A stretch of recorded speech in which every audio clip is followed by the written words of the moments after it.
கிறிஸ்து இயேசுவுக்குள் அன்பாய் அழைக்கப்பட்ட அன்புக்குரிய சகோதர சகோதரிகளே, அனைவருக்கும் ஆண்டவர் இயேசு கிறிஸ்துவுடைய நாமத்தினாலே அன்பின் வாழ்த்துக்கள்.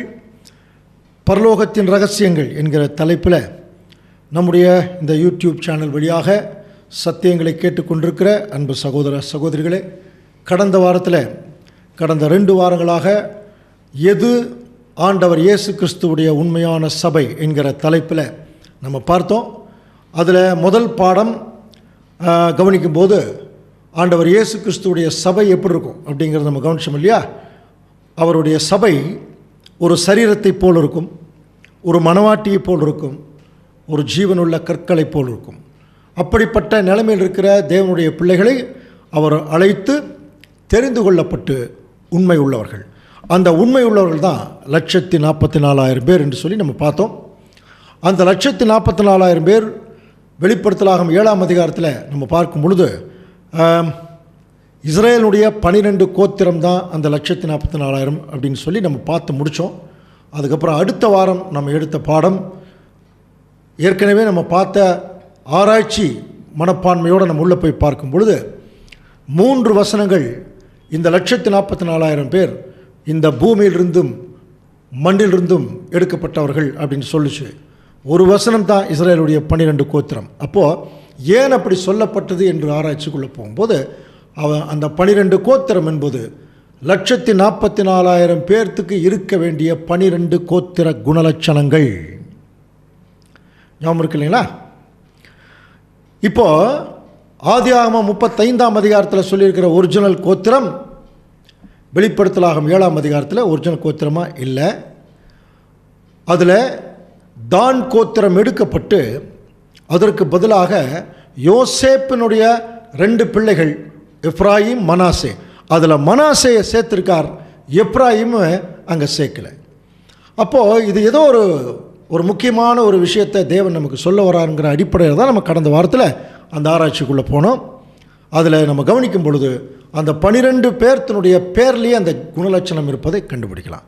அப்போது இதை கேட்ட சகோதரர்களுக்கு இன்னொரு முக்கியமான கேள்வி வரணும். அப்படின்னா தான் கோத்திரம் ஏன் வெளிப்படுத்தலாகமத்தில் வரல அப்படின்னா அதுக்கு ஒரு காரணம் இருக்குது. அதே சமயத்தில் யோசேப்புடைய மகன் எப்ராயிம் மனாசே, அதில் மனாசேனுடைய கோத்திரம் மட்டும் வந்திருக்கு, ஏன் எப்ராயிம் வரல? இது ஒரு கேள்வி. இந்த 2 கேள்விகளுக்கும் இப்போ விடை சொல்லணும். அடுத்தது கடந்த வாரத்தில் நம்ம என்ன பார்த்தோம்? வெளிப்படுத்தலாகும் 7ஆம் அதிகாரத்தில் 4 காற்றுகள் 4 தூதர்கள் பிடிச்சிருந்தாங்க. அவர்கள் 144,000 பேர்த்துடைய நெற்றிகளில் முத்திரை போட்டு திருமணமும் காற்றை விட்டுறாதீங்கன்னாங்க. இப்போ அந்த ஒரு காட்சியை அவர் பார்க்குறார், காற்றை விட்டாச்சு, 144,000 பேர் அவர்கள் உயிர் தெழுந்து போகிறாங்க. அப்படி போகும்போது மறுபடியும் வானத்தில் அவர் பார்க்குறார். அப்போ அவங்க போனதுக்கு பிறகு இன்னொரு பெரிய ஒரு திரளான கூட்டம், அவங்களுக்கு எண்ணிக்கையே இல்லை. அப்படிப்பட்ட ஒரு ஜனங்கள் நிற்கிறாங்களே, இவங்க யாருன்னு கேட்டார். அந்த இவங்க யார் என்பது பார்க்கறக்குரிய வாரம்தான் இந்த வாரம். சரியா? இந்த 2 காரியங்களை நம்ம இப்போ பார்க்க போகிறோம். இன்றைக்கி பார்க்க போகிற பாடம் தயவுசெய்து எல்லாரும் அதாவது தொடர்ந்து கவனிக்கணும். ஒரு அரை மணி நேரம் பார்த்துட்டு ஆஃப் பண்ணிவிட்டு மறுபடியும் ஒரு அரை மணி நேரம் பார்த்து அப்படிங்கிறதெல்லாம் பார்த்தோம்னா நமக்கு சரியாக புரியாது. இது ரொம்ப காம்ப்ளிகேட்டடான ஒரு சப்ஜெக்டு. அதனால் தயவுசெய்து கொஞ்சம் கண்டினியூஸாக பார்க்கும்படியாக உங்களை அன்புடன் கேட்டுக்கொள்கிறோம். முதல்ல இந்த திரள் கூட்டம் அப்படிங்கிறது யார் அப்படிங்கிறது இப்போ நம்ம பார்க்குறதுக்கு முன்னால் முதல்ல இந்த தான் கோத்திரம் ஏன் அந்த வெளிப்படுத்தலாகும் 7ஆம் அதிகாரத்தில் வரல? நமக்கு நல்லா தெரியும். வெளிப்படுத்தலாகும் 7ஆம் அதிகாரத்தில் வந்திருக்கிற அந்த கோத்திரம் எதை குறிக்குதுன்னா கோத்திரத்தினுடைய குணம். ஒவ்வொரு முற்பிதாவுக்கும் இருக்கக்கூடிய அந்த கேரக்டர், அந்த குணம் தான் 144,000 பேருக்கு இருக்க வேண்டியது. அப்படின்னா தான் கோத்திரம் ஏன் வரல அப்படின்னா தான் கோத்திரத்தினுடைய குணம் 144,000 பேருக்கு இருக்க வேண்டியது இல்லை. அப்படின்னா ஏதோ ஒரு தவறான ஒரு விஷயத்தை தான் அந்த தான் கோத்திரம் ரெப்ரசன்ட் பண்ணுறதாக நம்ம புரிந்து கொள்ள வேணும். இப்போ நம்ம ஏற்கனவே ஒவ்வொரு கோத்திரத்துக்கும் அவங்க பிறக்கும் போது அந்த நேச்சர் பார்த்தோம் இல்லையா? அதே மாதிரி தானுக்கு யாக்கோபு கொடுத்த அந்த ஒரு கடைசி காலத்தினுடைய அந்த ஒரு ஜட்ஜ்மெண்ட்டை நம்ம கவனிக்கும் போது பாருங்கள், தானை பற்றி என்ன சொல்கிறார்? ஆதியாகமம் 49:17 வாசிக்கலாம். தான் குதிரையின் மேல் ஏறி இருக்கிறவன் மல்லாந்து விழும்படியாய் அதன் குதிங்காலை கடிக்கிறதற்கு வழியில் கிடக்கிற சர்ப்பத்தைப் போலவும் பாதையில் இருக்கிற விரியனைப் போலவும் இருப்பான். தான் எப்படி இருப்பார்னா, குதிரையின் மேல் ஏறி இருக்கிறவன் மல்லாந்து விழும்படியாக குதிகாலை கடிக்கிறதுக்கு வழியில் கிடக்கிற பாம்பு மாதிரி இருப்பான். அப்படின்னா அந்த மாதிரி கேரக்டர் உள்ள ஜனங்கள். புரியுதுங்களா? இந்த வசனத்தை இன்னும் கொஞ்சம் டீப்பாக உள்ளே போனோம்னா ஒரு பெரிய சப்ஜெக்ட் இருக்குது. குதிரையின் மேலேறி இருக்கிறவர் ஆண்டவர் இயேசு கிறிஸ்து தான். பின்னாடி ஒரு பெரிய தீர்க்க தரிசனத்தில் அப்படி வருவார். அவருடைய குதிங்கால் நம்ம படிக்கிறோமா, அவர் உன் தலையை நசுக்குவார், நீ அவர் குதிங்காலை நசுக்குவாயின்னு சாத்தானுக்கு ஒரு தீர்க்க தரிசனம் சொன்னார் இல்லையா? அப்போ இன்னைக்கு ஆண்டவர் இயேசு கிறிஸ்து என்கிற அவருடைய சபை, அவருடைய சரீரம், அதனுடைய குதிங்கால் மாதிரி தான் இப்போ நம்ம இருக்கிறோம். இந்த குதிங்காலை கடிப்பான் நான் சாத்தான். அவன் யார் மூலமாக கடிப்பான்? அங்கே ஆபேலை யார் மூலமாக கொன்னான்? காயின் மூலமாக. அந்த மாதிரி தான் இன்றைக்கு நிறைய பேர் சபையில் இப்படி தான் இருப்பாங்களாம், சர்ப்பத்தை போல. இவங்களுடைய கேரக்டர் என்னன்னு பார்க்கலாமா? அன்புக்குரிய சகோதர சொல்ல கொஞ்சம் கவனிக்கலாம் பாருங்க. சங்கீதம் 141. கர்த்தாவே, பொல்லாத மனுஷனுக்கு என்னை தப்புவும். எப்படி ஆரம்பிக்கிறார் பாருங்க. கொடுமையுள்ளவனுக்கு என்னை விலக்கி ரட்சியும். அவர்கள் தங்கள் இருதயத்தில் பொல்லாப்புகளை சிந்தித்து யுத்தம் செய்ய நாள்தோறும் கூட்டம் கூடுகிறார்கள். அடுத்தது, சர்ப்பத்தைப் போல தங்கள் நாவை கூர்மையாக்குகிறார்கள். அவர்களின் உதடுகளின் கீழ் பாம்பின் விஷம் இருக்கும். இந்த மாதிரி தான் சபையில் விஷமுள்ள ஜனங்கள் இருப்பாங்களாம். புரியுதுங்களா? அவங்க வாயை திறந்தாலே விஷமாக தான் இருக்கும். அடுத்தது பாருங்கள், அவர்கள் வாய் சபிப்பினாலும் கசப்பினாலும் நிறைந்திருக்கிறது. அவர்கள் கால்கள் இரத்தம் சிந்துகிறதற்கு தீவிரிக்கிறது. நாசமும் நிர்பந்தமும் அவர்கள் வழிகளில் இருக்கிறது. அடுத்த வசனம் வாசிக்கலாம் பாருங்க. ரோமரில் இப்படிப்பட்ட ஜனங்கள் எப்படி இருப்பாங்கன்னு வாசிக்கலாம். ரோமர் 3:17. சமாதான வழியை அவர்கள் அறியாதிருக்கிறார்கள். அவர்கள் கண்களுக்கு முன்பாக தெய்வ பயமில்லை. பார்த்தீங்களா? அவங்க கண்களுக்கு முன்பாக தெய்வ பயம் இல்லை, சமாதான வழி அவங்களுக்கு தெரியாது. அதனால் அவர்கள் தொண்டை திறக்கப்பட்ட பிரேதக்குழி, தங்கள் நாவுகளால் வஞ்சனை செய்கிறார்கள். அவர்களுடைய உதடுகளின் கீழ் பாம்பின் விஷம் இருக்கிறது. புரியுதுங்களா? அப்போ இப்படிப்பட்ட ஒரு பாம்பின் விஷத்தன்மையுடைய வாயையுடைய மனதையுடைய இப்படிப்பட்ட ஜனங்கள் 144,000 பேர் ஆகிறதுக்கு வாய்ப்பே கிடையாது. கவனிக்கிறீங்களா? அது எவ்வளவு பெரிய ஊழியக்காரனாக இருந்தாலும் இப்படிப்பட்ட விஷத்தன்மையுடைய ஜனங்கள் இப்போ இவ்வளோ நேரம் பார்த்தோம் இல்லையா? இவங்க வாயை திறந்தாலே விஷமாக தான் கக்குவாங்களாம். இந்த மாதிரி ஜனங்கள் ஆண்டவர் இயேசு கிறிஸ்துவுக்கு சரீரமாக இருக்கிறதுக்கு வாய்ப்பே இல்லைங்க. புரியுதுங்களா? சரீரமாக இருக்கிறதுக்கு வாய்ப்பே இல்லை. அதனால தான் தானை வெளியெடுத்தார். அடுத்தது மனாசே உள்ளே கொண்டு வந்தார். இன்னொரு மகன் எப்ராயிமை அவர் உள்ளே கொண்டு வரல அந்த கோத்திர அட்டவணையில். ஏன் கொண்டு வரல அப்படின்னா, எப்ராயிம் என்றாலே திரள் கூட்டம் என்று அர்த்தம். பாருங்கள், எப்ராயிம் பிறக்கும் போதே நான் சிறுமைப்பட்டிருந்த தேசத்தில் தேவன் என்னை பழுக பண்ணினார் என்று சொல்லி இளையவனுக்கு எப்ராயிம் என்று பெயரிட்டார்கள். எப்ராயிமாலே பழுகி பெருகுதல், திரள் கூட்டம் என்று அர்த்தம். ஸோ அப்போது திரளான கூட்டம் இதில் வர முடியாது. இப்போ அந்த திரளான கூட்டம் யாருன்னு தான் இப்போ கண்டுபிடிக்கணும். 144,000 பேருடைய குணலட்சணம் பார்த்துட்டோம். இப்போ எப்ராயிம் ஏன் உள்ள வரலைன்னா, எப்ராயிம் என்றாலே திரள் கூட்டம் என்று அர்த்தம். இப்போ நம்ம கூட இந்த திரள் கூட்டம்ங்கிறது யாருங்கிறது இப்போ நம்ம கண்டுபிடிக்கணும். சரிங்களா? இப்போ நம்ம போன வாரம் பார்த்தது ஒரு தடவை ரீகால் பண்ணலாம். வெளிப்படுத்தல் 7ஆம் அதிகாரத்தில் 4 தூதர்கள் 4 காற்றுகளை பிடிச்சிட்ருக்காங்க. அந்த காற்றுகளை விட்டால் அந்த காற்றுகள் இந்த பூமியை அழிச்சிரும். அப்போது ஒரு ஜீவனுள்ள தேவனுடைய முத்திரைக்கோளுடைய வேறொரு தூதன் சூரியன் உதிக்கும் திசையிலிருந்து வந்து பூமியும் சமுத்திரத்தையும் சேதப்படுத்துகிறதுக்கு அதிகாரம் பெற்ற அந்த 4 தூதரை பார்த்து என்ன சொல்கிறாரு?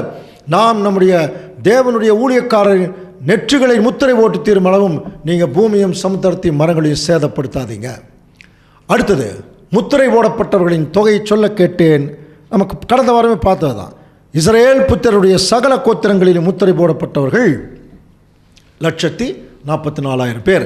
அந்த 144,000 பேருடைய முழு விளக்கங்களும் பார்த்துட்டோமா? இப்போ யோவான் அதை பார்த்துட்டு இருக்கார். அப்படி பார்த்துட்டு இருக்கும்போது 144,000 பேர் இப்போ திருச்சபை மணவாட்டி கிறிஸ்து வந்த உடனே அவர் கூட அவங்க போகிறாங்க. அப்படி போனதுக்கப்புறம் இப்போ நம்முடைய கேள்வி என்ன எழுதுன்னா, அப்போது இத்தனை 2000 வருஷத்தில் ஆண்டவர் இயேசு கிறிஸ்து மாதிரியே ஆகக்கூடிய ஜனம் 1,44,000 பேர் தானா? ஆமாம். அது நம்ம சொல்லலை, அது நம்ம முடிவு பண்ணல, தேவன் முடிவு பண்ணார். கவனிக்கிறீங்களா? தேவன் எவர்களை முன்னறிந்தாரோ, நம்ம ஏற்கனவே படித்தோம் இல்லையா, தம்முடைய குமாரனுடைய சாயலுக்கு ஒப்பாக இருப்பதற்கு தேவன் எவர்களை முன்னறிந்தாரோ அவர்களை முன்குறித்தார். எவர்களை முன்குறித்தாரோ அழைத்தார். எவர்களை அழைத்தாரோ நீதிமான்களாக்கினார். எவர்களை நீதிமான்களாக்குறாரோ மகிமைப்படுத்துகிறார். அந்த முன்னறியதுங்கிற வார்த்தையை நம்ம அதுக்கு போன வாரமே பார்த்தோம். அந்த பொண்ணு பார்க்குற ஒரு ஒரு ஒரு உதாரணம் பார்த்தோம் இல்லையா? ஸோ மறுபடியும் அதை ரீகால் பண்ணோம்னா, தேவன் தன்னுடைய குமாரனுடைய சாயலுக்கு ஒப்பாக இருப்பதற்கு அவர் முன்னறிந்த நம்பர் தான் அது. 1,44,000 பேர் தான். இப்படிப்பட்ட குணலட்சணையை உடையவர்கள் தான் என்னுடைய குமாரனுக்கு மனவாட்டியாக இருக்க வேணும்னு தேவன் முடிவு பண்ணாராம். அதான் பொண்ணு பார்க்க போகிற போது முடிவு பண்ணது. அப்போ அந்த நிலைமைக்கு யார் அங்கே இருக்கிறார்களோ, பொண்ணு நினச்ச மாதிரி அமைஞ்சிருச்சுன்னா அதை அதான் அந்த முன்னறிந்ததை முன்குறிக்கிறது. அந்த இடத்துக்கு அந்த பொண்ணை முன்குறிக்கிறது. ஸோ இப்படிப்பட்ட முன்குறிக்கப்பட்ட 1,44,000 பேர் மேலே போயிட்டாங்க. இப்போ மறுபடியும் பார்த்தீங்கன்னா, அப்படின்னா எத்தனை பேர் இந்த சத்தியத்துக்குள்ளே அழைக்கப்பட்டு, அதான படிக்கிற முடியும், அழைக்கப்பட்டவர்கள் அநேகர், தெரிந்து கொள்ளப்பட்டவர் சிலர். அப்போ அந்த அநேகர் சிலர் இருப்பாங்க இல்லையா, அவங்களெல்லாம் தேவன் கைவிட்டாரா? இந்த வசனம் என்ன சொல்லுதுன்னா, அவங்க 1,44,000 பேர் மேலே போயிட்டாங்க. அப்போ மிச்சம் இருக்கக்கூடிய இந்த வகுப்பார் யார்? இவங்களை தேவன் கைவிட்டாரா என்று சொல்லி கவனிக்கும்போது அவர்கள் தான் இங்கே நிற்கிறாங்க. பாருங்கள், வெளிப்படுத்தல் 7ஆம் அதிகாரம் 9ஆம் வசனத்தில் இவைகளுக்கு பின்பு அப்படின்னு ஆரம்பிக்கிறார். கவனிக்கலாம். இவைகளுக்கு பின்பு அப்படின்னா எவைகளுக்கு பின்பு? 1,44,000 பேர் எடுபட்ட பின்பு. இப்போ வாசிக்கலாம். இவைகளுக்கு பின்பு நான் பார்த்தபோது, இதோ சகல ஜாதிகளிலும் கோத்திரங்களிலும் ஜனங்களிலும் பாஷைக்காரரிலும் இருந்து வந்ததும் ஒருவனும் எண்ணக்கூடாததுமான திரளான கூட்டமாகிய ஜனங்கள் வெள்ளை அங்கிகளை தரித்து தங்கள் கைகளில் குருத்தோலைகளை பிடித்து சிங்காசனத்திற்கு முன்பாகவும் ஆட்டுக்குட்டியானவருக்கு முன்பாகவும் நிற்க கண்டேன். ஒரு பெரிய வசனம் பாரு. இந்த இவர்களுக்கு பின்பு சகல கோத்திரம், மறுபடியும் அதே தான் அதாவது 1,44,000 பேரும் சகல கோத்திரத்திலிருந்து வந்தவங்க தான். ஏன்னா அவர்களும் அழைக்கப்பட்ட நிலைமை அந்த மாதிரி. இப்போ இந்த வகுப்பாரும் சகல கோத்திரங்களிலும் பாஷைக்காரரும் ஜாதிகளிலும் ஜனங்களிலிருந்து வந்திருக்காங்க.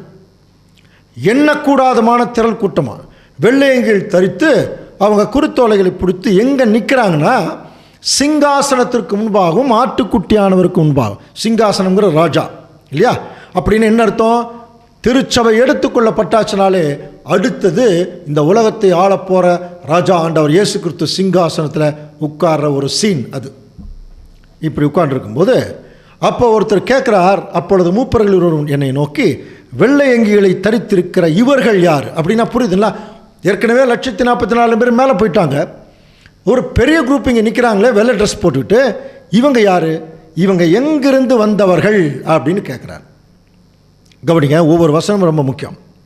அப்போது அதற்கு நான், ஆண்டவனே அது உமக்கே தெரியும் என்றேன். அப்பொழுது அவன், இவர்கள் மிகுந்த உபத்திரவத்திலிருந்து வந்தவர்கள். ஃபஸ்ட்டு பாயிண்ட் அதுதான். இவங்க எங்கிருந்து வந்திருக்காங்களா?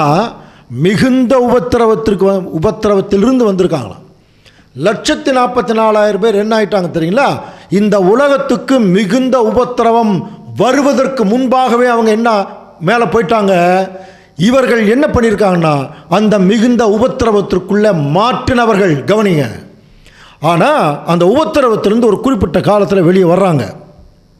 வெளியே வரும்போதே இவர்கள் தங்கள் அங்கிகளை ஆட்டுக்குட்டியானவருடைய இரத்தத்திலே தோய்த்து வெளுத்தவர்கள்னு சொல்லப்பட்டிருக்கு. கவனிக்கிறீங்களா? அப்போ இதுதான் ரொம்ப முக்கியமாக. இதெல்லாம் பெரிய பெரிய தீர்க்க தரிசனங்கள், கொஞ்சம் நல்லா கவனிக்கணும். அப்போ அன்புக்குரிய சகோதர சொல்லி, இவங்க யார் அப்படின்னா, இவங்க மிகுந்த உபத்திரத்தில் வந்தவர்கள். அப்படின்னு என்ன புரிஞ்சுக்கலாம்? இவங்க உபத்திரவத்தில் மாட்டிட்டாங்க. சரி, வெளியே வரும்போது தங்களுடைய அங்கிகளை ஆட்டுக்குட்டியானுடைய இரத்தத்திலே தோய்த்து வெளுத்தவர்கள். அப்போது ஒரு வெளுக்கிறது அப்படின்னாலே அந்த அங்கி என்ன இருக்கணும்? அழுக்காக்கி இருக்கணும் இல்லையா? அப்போ இவங்க என்ன பண்ணியிருக்கிறாங்க? தங்களுடைய அங்கிகளை ஏதோ ஒரு சந்தர்ப்பத்தில் அழுக்காக்கிட்டாங்க. அழுக்காக்கி இப்போ என்ன பண்ணியிருக்காங்கன்னா, அதை துவைக்கணும். தண்ணியில் தானே துவைக்கணும். ஆனால் எதில் துவைச்சாங்களா? ஆட்டுக்குட்டியானுடைய ரத்தம். அப்படின்னா ஆண்டவர் இயேசு கிறிஸ்துடைய தியாகத்தில் மறுபடியும் அவர்கள் என்ன செய்யணும்? பங்கு கொண்டு இப்போ என்ன செய்கிறாங்க? தங்களை சுத்தப்படுத்தக்கூடிய நிலைமையில் இருக்கிறோம். புரியுதுங்களா? அதான் தோய்த்து வெளியே. இப்போ ஆக்சுவலாக ஒரு ஒரு ரத்தத்துக்குள்ளே ஒரு துணியை தோய்ச்சி வெளியெடுத்தால் அது வெள்ளையாக இருக்கும், வெள்ளையாவாக இருக்கும், சிகப்பாத்தான் இருக்கும் இல்லையா? இதுதான் இது லிட்டரலாக சொல்கிறது.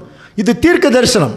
அப்போது ஆட்டுக்குட்டியானுடைய ரத்தம் சகல பாவங்களையும் நீக்கி சுத்திகரிக்கும்னு படிச்சிருக்கோம் இல்லையா? அப்போ இவர்கள் தங்களுடைய வஸ்திரங்களை பாவத்திற்குள்ளாக கொண்டு போயிட்டாங்க. இப்போ அவங்க என்ன செய்கிறாங்கன்னா, மறுபடியும் ஆண்டவர் இயேசு கிறிஸ்துடைய இரக்கத்தை பெற்று அவருடைய தியாக பலிக்குள்ளே தங்களை மறுபடியும் உட்படுத்தப்படும் பொழுது அவர்கள் மறுபடியும் பரிசுத்தமானவர்களாக எழுந்திருப்பாங்க. ஸோ அதுதான் இந்த ஒரு வகுப்பார். யார் இவர்கள்? இவங்க தான் அழைக்கப்பட்டவர்களும் தெரிந்து கொள்ளப்பட்டவர்கள். அப்போ உண்மையுள்ளவர்கள் ஏற்கனவே 144,000 பேர் மேலே போயிட்டாங்க.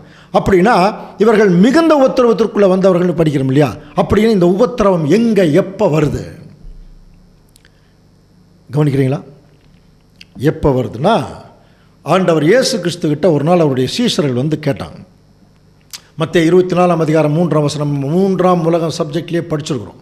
கவனிங்க. அவர் ஒலிவ மலையில் இருக்கிற போது சீஷர்கள் வந்து அவரிடத்தில் தனித்து வந்து, இவைகள் எப்பொழுது சம்பவிக்கும், உம்முடைய வருகைக்கும் உலகத்தின் முடிவிற்கும் அடையாளம் என்ன அப்படின்னு கேட்கும்போது, அப்போ நிறைய அடையாளங்கள் சொல்வார். யுத்தங்களின் செய்திகளின் கேள்விப்படுவீர்கள், கலங்காதபடிக்கு எச்சரிக்கையாருங்கள், பஞ்சங்களும் பூமி எதிர்ச்சிகளும் பல இடங்களில் உண்டாகும், ஆனாலும் முடிவு உடனே வராது, இப்படி எல்லாம் சொல்கிறார். இதெல்லாம் எப்போ நடக்க போகிறதுனா, ஆண்டவர் இயேசு கிறிஸ்துடைய 2ஆம் வருகையில். இப்போ நம்ம வாழ்ந்து கொண்டிருக்கிற காலம் ஆண்டவர் இயேசு கிறிஸ்துடைய 2ஆம் வருகையின் காலம். கவனிக்கலாம். நாம் உயிரோடு இருக்கும்போது ஆண்டவர் இயேசு கிறிஸ்துடைய வருகை வந்துடும், கன்ஃபார்மாக வருது. இன்னும் கொஞ்ச நாள் அதை குறித்து தெளிவாக படிக்க போகிறோம். அடுத்து வரக்கூடிய வகுப்புகளில் கன்ஃபார்மாக கிறிஸ்துவுடைய வருகை அங்கே வருது. அப்படி வரும்போது இந்த உலகத்திற்கு ஒரு பயங்கரமான உபத்திரவம் இருக்குமா? அதைத்தான் அவர் வந்து 21ஆம் வசனத்தில் சொல்கிறார். வாசிக்கலாம். ஏனெனில் உலகம் உண்டானது முதல் இதுவரைக்கும் சம்பவித்திராததும் இனிமேலும் சம்பவியாததுமான மிகுந்த உபத்திரம் அப்பொழுது உண்டாயிற்று. அப்ப ஆண்டவர் இயேசு கிறிஸ்து இந்த பூமியில வர்றாருனாலே இந்த 2ஆம் உலகம், சாத்தானுடைய உலகத்துக்கு ஒரு முடிவு வருது. அப்ப அந்த முடிவு எப்படி இருக்கும்னா, ஒரு மகா உபத்திரவமா அந்த பூமி இருக்குமா. அந்த உபத்திரவம் ஏற்கனவே நம்ம கொரோனாவிலே ஸ்டார்ட் ஆயிடுச்சு.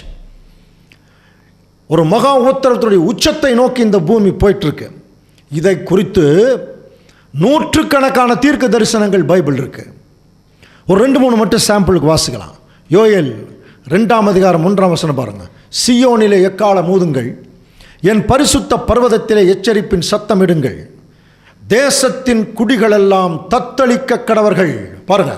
ஏனெனில் கர்த்தருடைய நாள் வருகிறது, அது சமீபமாயிருக்கிறது. கர்த்தருடைய நாள்ங்கிறது கிறிஸ்துவுடைய நாள். கிறிஸ்துவுக்கு ஒரு நாள்ங்கிறது 1000 வருஷ அரசாட்சியெல்லாம் படிக்கிறோம் இல்லையா? அந்த 1000 வருஷ அரசாட்சியினுடைய ஆரம்பம் எப்படி இருக்கும் தெரியுமா? சாதாரணமாக இருக்காது. ஏன்னா இந்த பூமியில் இருக்கிற சாத்தானுடைய கிரியைகள், அவனுடைய அரேஞ்ச்மெண்ட்ஸ், அவனுடைய எல்லா வகையான அமைப்புகளையும் வெளியெடுக்க போகிறார் கிறிஸ்து வந்து. சகல கவர்மெண்ட் வெளியே போயிடும். அப்போ இந்த பூமி பயங்கரமான அதிர்ச்சிக்குள் இருக்குமா. அதனால தான் அதுக்கு பேர் என்ன வச்சிருக்காரு தெரியுமா தேவன்?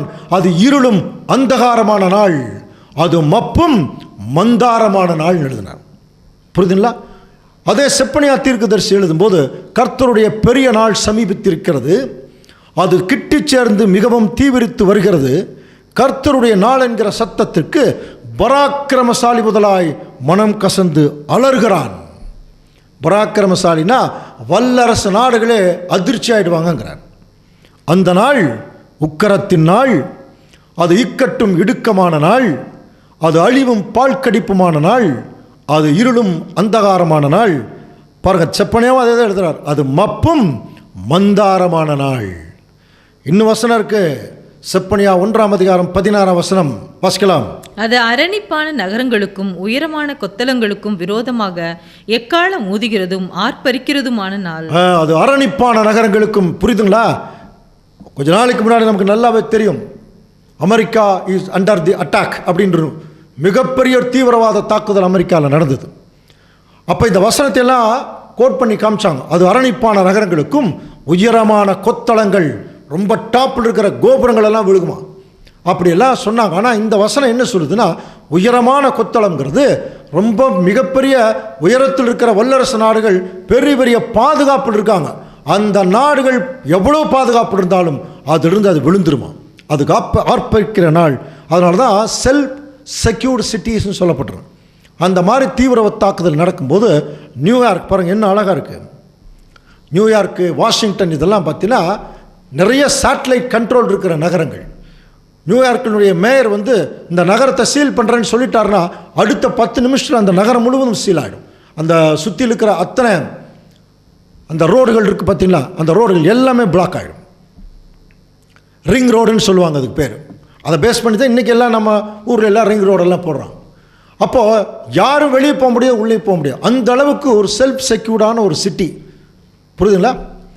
அதைத்தான் சொல்லும்போது அரணிப்பான நகரங்கள் ஒரு செகண்டில் பார்த்தீங்கன்னா மிகப்பெரிய அட்டாக் பண்ணி அந்த நகரமே அப்படியே பாருங்கள் ஒரு புகைக்காடு மாதிரி ஆயிடுச்சு பாருங்கள்.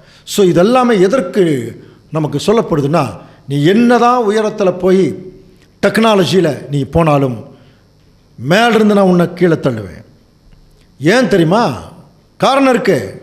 செப்பனியா 1ஆம் அதிகாரம் 17ஆம் வசனம். மனுஷர் கர்த்தருக்கு விரோதமாக பாவம் செய்தபடியால் அவர்கள் குருடரை போல நடக்கும்படி நான் அவர்களை வருத்தப்படுத்துவேன். அவர்கள் ரத்தம் புழுதியைப் போல சொரியப்படும். பாருங்க, மனுஷர் கர்த்தருக்கு விரோதமாக பாவம் செய்தபடினாலே ஒரு மிகப்பெரிய தண்டனைக்குள்ள இந்த உலகம், இந்த அமைப்புகள் அது போ. ஸோ இதற்கு பெயர் தான் உபத்திரவ காலம்.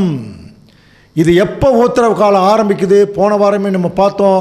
ஏசாயா 57ஆம் அதிகாரம் 1ஆம் வசனத்தில், நீதிமான் மடிந்து போகிறான், ஒருவனும் அதன் மனதிலே வைக்கிறதில்லை, புத்திமான்கள் எடுத்துக்கொள்ளப்படுகிறார்கள், ஆனாலும் தீங்கு வராததற்கு முன்னே நீதிமான் எடுத்துக்கொள்ளப்படுகிறார் என்பதை சிந்திப்பார் ஒருவரும் இல்லை. அப்போது ஒரு மகாபெரிய உபத்திரவ காலம் வருவதற்கு முன்பாகவே, 3ஆம் உலக யுத்தம் வருவதற்கு முன்பாகவே நீதிமான் எடுத்துக்கொள்ளப்படுவான்.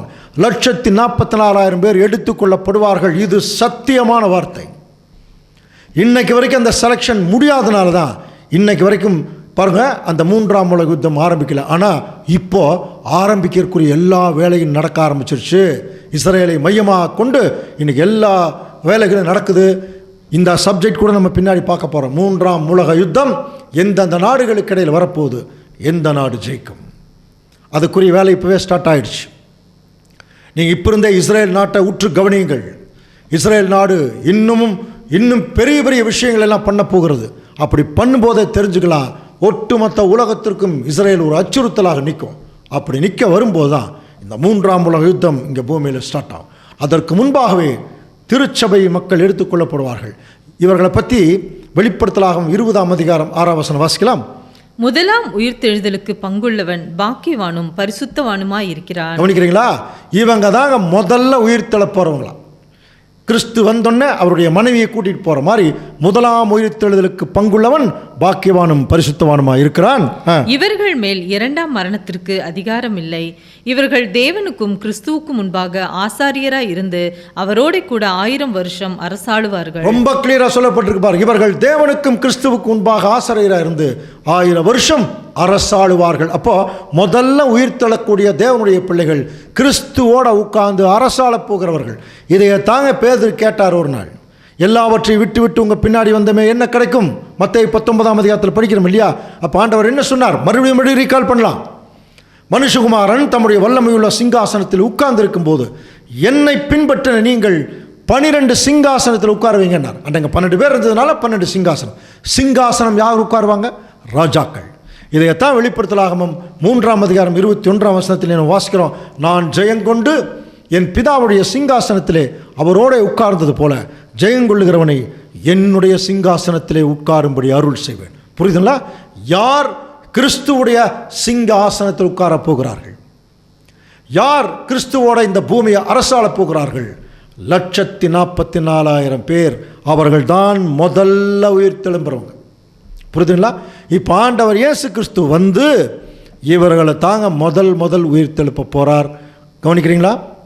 வெளிப்படுத்தலாகவும் கவனிக்கலாம். 14ஆம் அதிகாரம் 14 வசனம் ஏற்கனவே நம்ம படிச்சிருக்கிறோம். விட்டு இருந்தால் கூட ஞாபகத்தில் வைக்கலாம். அது ஆண்டவர் இயேசு கிறிஸ்துடைய 2ஆம் வருகைக்குரிய தீர்க்க தரிசனம். வாசிக்கலாம். பின்பு நான் பார்த்தபோது இதோ வெண்மையான மேகத்தையும் அந்த மேகத்தின் மேல் மனுஷகுமாரனுக்கு ஒப்பானவராய் தமது சிரசின் மேல் போர்க்கிரீடத்தையும் தமது கையிலே கருக்குள்ள அறிவாலயம் உடைய ஒருவர் உட்கார்ந்திருக்கிறதையும் கண்டேன். இது ஆண்டவர் இயேசு கிறிஸ்துவுடைய 2ஆம் வருகை பற்றின ஒரு தீர்க்க தரிசனம். பாருங்க, அங்கே பொற்கிரீடம் வச்சிருக்காரு, கையில் ஒரு கரிக்குள்ள அறிவாள் வச்சிருக்காரு. ராஜாவா வர்றார், அதுதான் கிரீடம். ஆனால் கையில் என்ன வச்சிருக்காருன்னா அதாவது ராஜாக்கள் வச்சிருக்கிற அந்த வாள் இருக்குல்ல, ஸ்வேர்டு, அதல்ல. அப்புறம் நம்ம வீட்டில் வெங்காயம் கட் பண்ணுற முடியும் அந்த அந்த கத்தி அல்ல, சிக்கில், கதிர் அறிவாள். கவனிக்கிறீங்களா? அப்போ ஆண்டவர் இயேசு கிறிஸ்து 2ஆம் வருகையில் வர்றாருனாலே அவர் என்ன செய்ய போகிறாரா, ஒரு அறுவடை இங்கே செய்ய போகிறார் பாருங்கள். அப்போது அவர் உட்கார்ந்துருக்கும்போது வேறொரு தூதன் மேகத்தின் மீது உட்கார்ந்துருக்கிறவர் நோக்கி சொல்கிறாரு, பூமியின் பயிர் முதிர்ந்தது, அறுக்கிறதற்கு காலம் வந்தது, உமது அறிவாளை நீட்டி அறுத்து விடும் அப்படின்னாராம். புரியுதுங்களா? அப்போ இயேசு கிறிஸ்து வந்த உடனே இந்த பூமியில் ஏற்கனவே ஏதோ விதைச்சிட்டு போயிருக்கார் போல் இருக்கு இல்லையா, அதனுடைய அறுவடை இப்போ நடக்குதான். அப்போ முதிர்ந்த பயிர்கள், அதான் பூமியின் பயிர் முதிர்ந்தது. அப்போ ஒரு முதிர்ந்த பயிர்களை அறுக்கிறதுக்கு ஒரு டைம் வருது. எப்போன்னா இயேசு கிறிஸ்து இந்த பூமியில் 2ஆம் வருகையில் வரும்போது அவர் வந்து தன்னுடைய பிள்ளைகள் தான் முதிர்ந்த பயிர், அதை அப்படியே அறுத்துட்டு அவர் போயிடுவார். அதனால தான் அடுத்த வசனம் பாருங்கள். அப்பொழுது மேகத்தின் மேல் உட்கார்ந்திருக்கிறவர் தமது அறிவாளை பூமியின் மேல் நீட்டினார், பூமியின் விளைவு அறுப்புண்டது. அப்போ ஆண்டவர் இயேசு கிறிஸ்து முதல்ல வந்தோடனே தன்னுடைய பிள்ளைகளாக்கி அந்த கோதுமையை அறுப்பாராம். இதை மத்தேயு 13ஆம் அதிகாரம் 30ஆம் வசனத்தில் கூட நம்ம வாசிக்கலாம். அதுக்கு முன்னால் பாருங்கள், பூமியின் பயிர் முதிர்ந்தது, அந்த முதிர்ந்த பயிர்களை தான் இருக்கிறார். இப்போ வாசிக்கலாம், மத்தேயு 13ஆம் அதிகாரம் 30ஆம் வசனம். அறுப்பு காலத்தில் நான் அறுக்கிறவர்களை நோக்கி முதலாவது களைகளை பிடுங்கி அவைகளை சுட்டெரிக்கிறதற்கு கட்டுக்களாக கட்டுங்கள், கோதுமையோ என் களஞ்சியத்தில் சேர்த்து வையுங்கள் என்பேன் என்று சொன்னார். இதுவும் ஆண்டவர் இயேசு கிறிஸ்துடைய 2ஆம் வருகையில் நடக்கக்கூடிய தீர்க்க தரிசனம். அவர் வர்றார். அப்போ கிறிஸ்து இங்கே வரும்போது இங்கே ஒரு அறுப்பு காலம் நடந்துட்டுருக்கோம். அப்போ என்ன செய்கிறாருன்னா 2 அறுவடையில் 2 பாகமாக பிரிக்கிறார். ஒன்று களைகளை எல்லாம் தனியாக சுட்டு இருக்கிறது கொண்டு போயிடுறார், இன்னொன்று கோதுமையையோ என் களஞ்சியத்திலே சேர்த்து வையுங்கள். அப்பா அவருடைய களஞ்சியத்திலே சேரப்போகிற கோதுமை முதிர்ந்த பயிர். அப்படின்னா இங்கே யார் தெரியுங்களா, ஆண்டவர் இயேசு கிறிஸ்து 2ஆம் வருகையில் வரும்போது முதிர்ந்த பயிர்களாக இருப்பார்கள். அப்போ முதிர்ந்த பயிர்னா என்ன, முத்தனது இல்லையா, அது யாருங்கிறத அப்போஸ்தலனாகிய பவுல் எபேசியருக்கு எழுதின நிருபத்தில் அவர் சொல்கிறார். வாசிக்கலாம் பாருங்கள், எபேசியர் 4ஆம் அதிகாரம் 14ஆம் வசனம். நாம் இனி குழந்தைகளாயிராமல் மனுஷருடைய சூதும் வஞ்சிக்கிறதற்கு ஏதுவான தந்திரமுள்ள போதகமாகிய பலவித காற்றினாலே அலைகளைப் போல அடிபட்டு. இப்போ நம்மளுக்கு சொல்கிறார், இனிமேல் நம்ம குழந்தைகளாக இருக்கக்கூடாது. இப்போ நிறைய சூதும் வஞ்சனைக்கு அதை போதனை சுற்றி வந்துட்டுருக்கு. அந்த காற்றுல நீங்கள் அலைகளைப் போல் அலைபட்டு தெரியாமல் அன்புடன் சத்தியத்தை கை கொண்டு தலையாகிய கிறிஸ்துவுக்குள் எல்லாவற்றிலேயும் நாம் வளரணும். நம்ம சொல்கிறோம் இல்லையா, ஆளும் வளரணும், அறிவும் வளரணும். அந்த மாதிரி உண்மையான திருச்சபையின் பிள்ளைகள் 144,000 பேர் எப்படி வளருவாங்கன்னா அன்போட சத்தியத்தை கை கொண்டு இயேசு கிறிஸ்து மாதிரியே வளருவாங்களாம். கவனிக்கிறீங்களா? அது மட்டும் இல்லை, அதுலேயே 11ஆம் வசனம் வாசிக்கிறோம்னா, மேலும் நாம் அனைவரும் தேவனுடைய குமாரனை பற்றும் விசுவாசத்திலும் அறிவிலும் ஒருமைப்பட்டவர்களாகி கிறிஸ்துவுடைய நிறைவான வளர்ச்சியின் அளவுக்கு தக்கதாக பூரண புருஷராகும் வரைக்கும். அப்போது ஆண்டவர் இயேசு கிறிஸ்துடைய ஹை மெச்சூர்டு ஸ்டேஜ் எது தெரியுங்களா? அன்புக்குரிய சகோதர சகோதரர்களே, எது தெரியுமா? அவருடைய மரண காலத்தில் அவர் இருந்த ஸ்டேஜ்.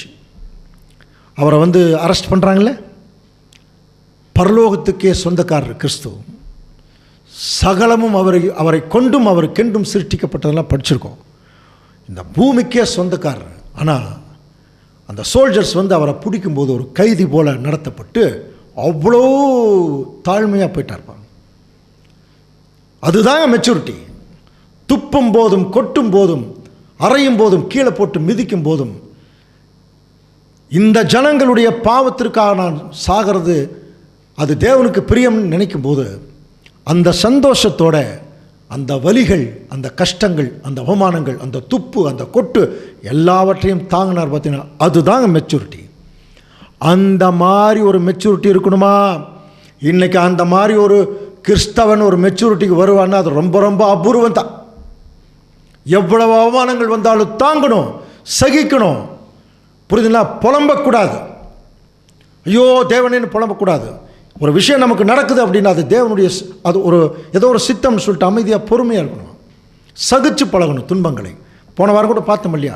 அதே சமயத்தில் சாத்தானுக்கு எதிராக போராட்டம் பண்ணணும். அப்போ இப்படிப்பட்ட ஒரு மெச்சூர்டு கண்டிஷனில் யார் இருக்கிறாங்களோ அவங்க தான் 1,44,000 பேர் ஆக முடியும்.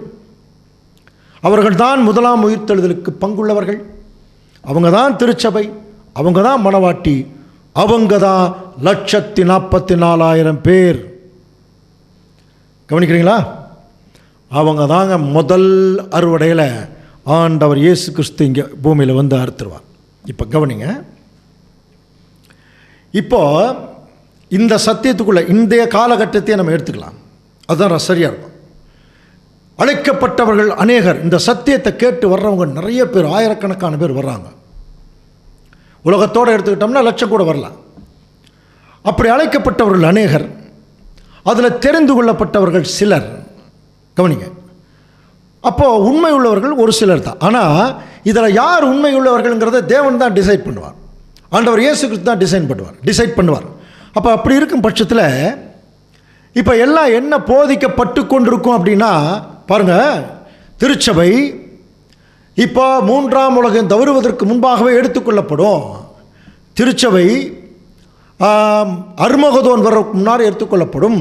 திருச்சபை ஒரு மகா பெரிய உபத்திரவம் இந்த பூமிக்கு வந்து இந்த பூமி அதிர்வதற்கு முன்பாகவே எடுத்துக்கொள்ளப்படும் என்று போதிக்கப்படும். அப்போ நிறைய பேர் இந்த சபையில் இருப்பாங்க, நம்முடைய ஐக்கியத்தில் எல்லாம் இருப்பாங்க. அவரவங்க என்ன நினச்சிட்டு இருப்பாங்கன்னா, ஓ நம்மெல்லாம் என்ன ஆயிடலாம், கிறிஸ்துவோட போயிடலாம். இன்றைக்கி அப்படி தாங்க எல்லா கிறிஸ்துவர்களும் நினைக்கிறாங்க, நம்மெல்லாம் கிறிஸ்துவோட போயிடலாம். திடீரென்று 3ஆம் உலக யுத்தம் அறிவிக்கப்படும் போது அறிவிக்கப்பட்டதுக்கப்புறம் அதுக்கு முன்னாடி நமக்கு என்ன சத்தியம் போதிக்கப்படுது?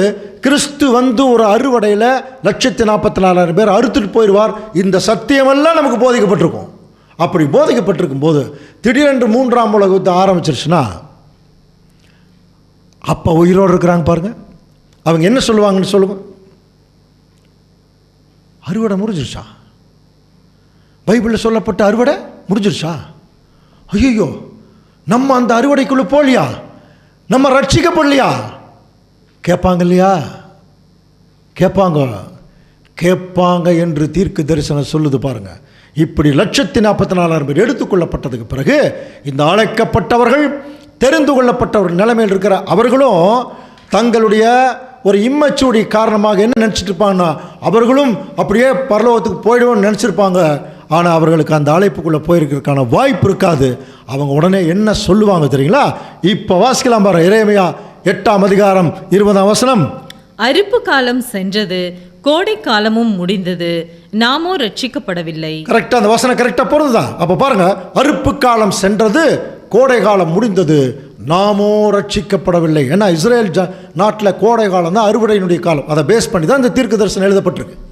கவனிங்க, அப்போது இப்போ பாருங்கள், எல்லாம் அறுவடையில் போயிட்டாங்க. முதலாம் உயிர்த்தெழுதலுக்கு பங்குள்ளவர் போயிட்டாங்க. அப்போ இந்த பூமியில் நிறைய பேர் அழைக்கப்பட்டிருப்பாங்க, தெரிந்து கொள்ளப்பட்டிருப்பாங்க இல்லையா? அவர்கள் உண்மையிலுமே ஒரு கைவிடப்பட்ட நிலைமையில் தான் இருப்பாங்க. ஏன்னா இவர்கள் மேலே போனோன்னே இந்த பூமியில் ஒரு மகா உபத்திரவம் உண்டாயிரும். கலேபரம், டெர்பிள் சொல்கிறோம் இல்லையா?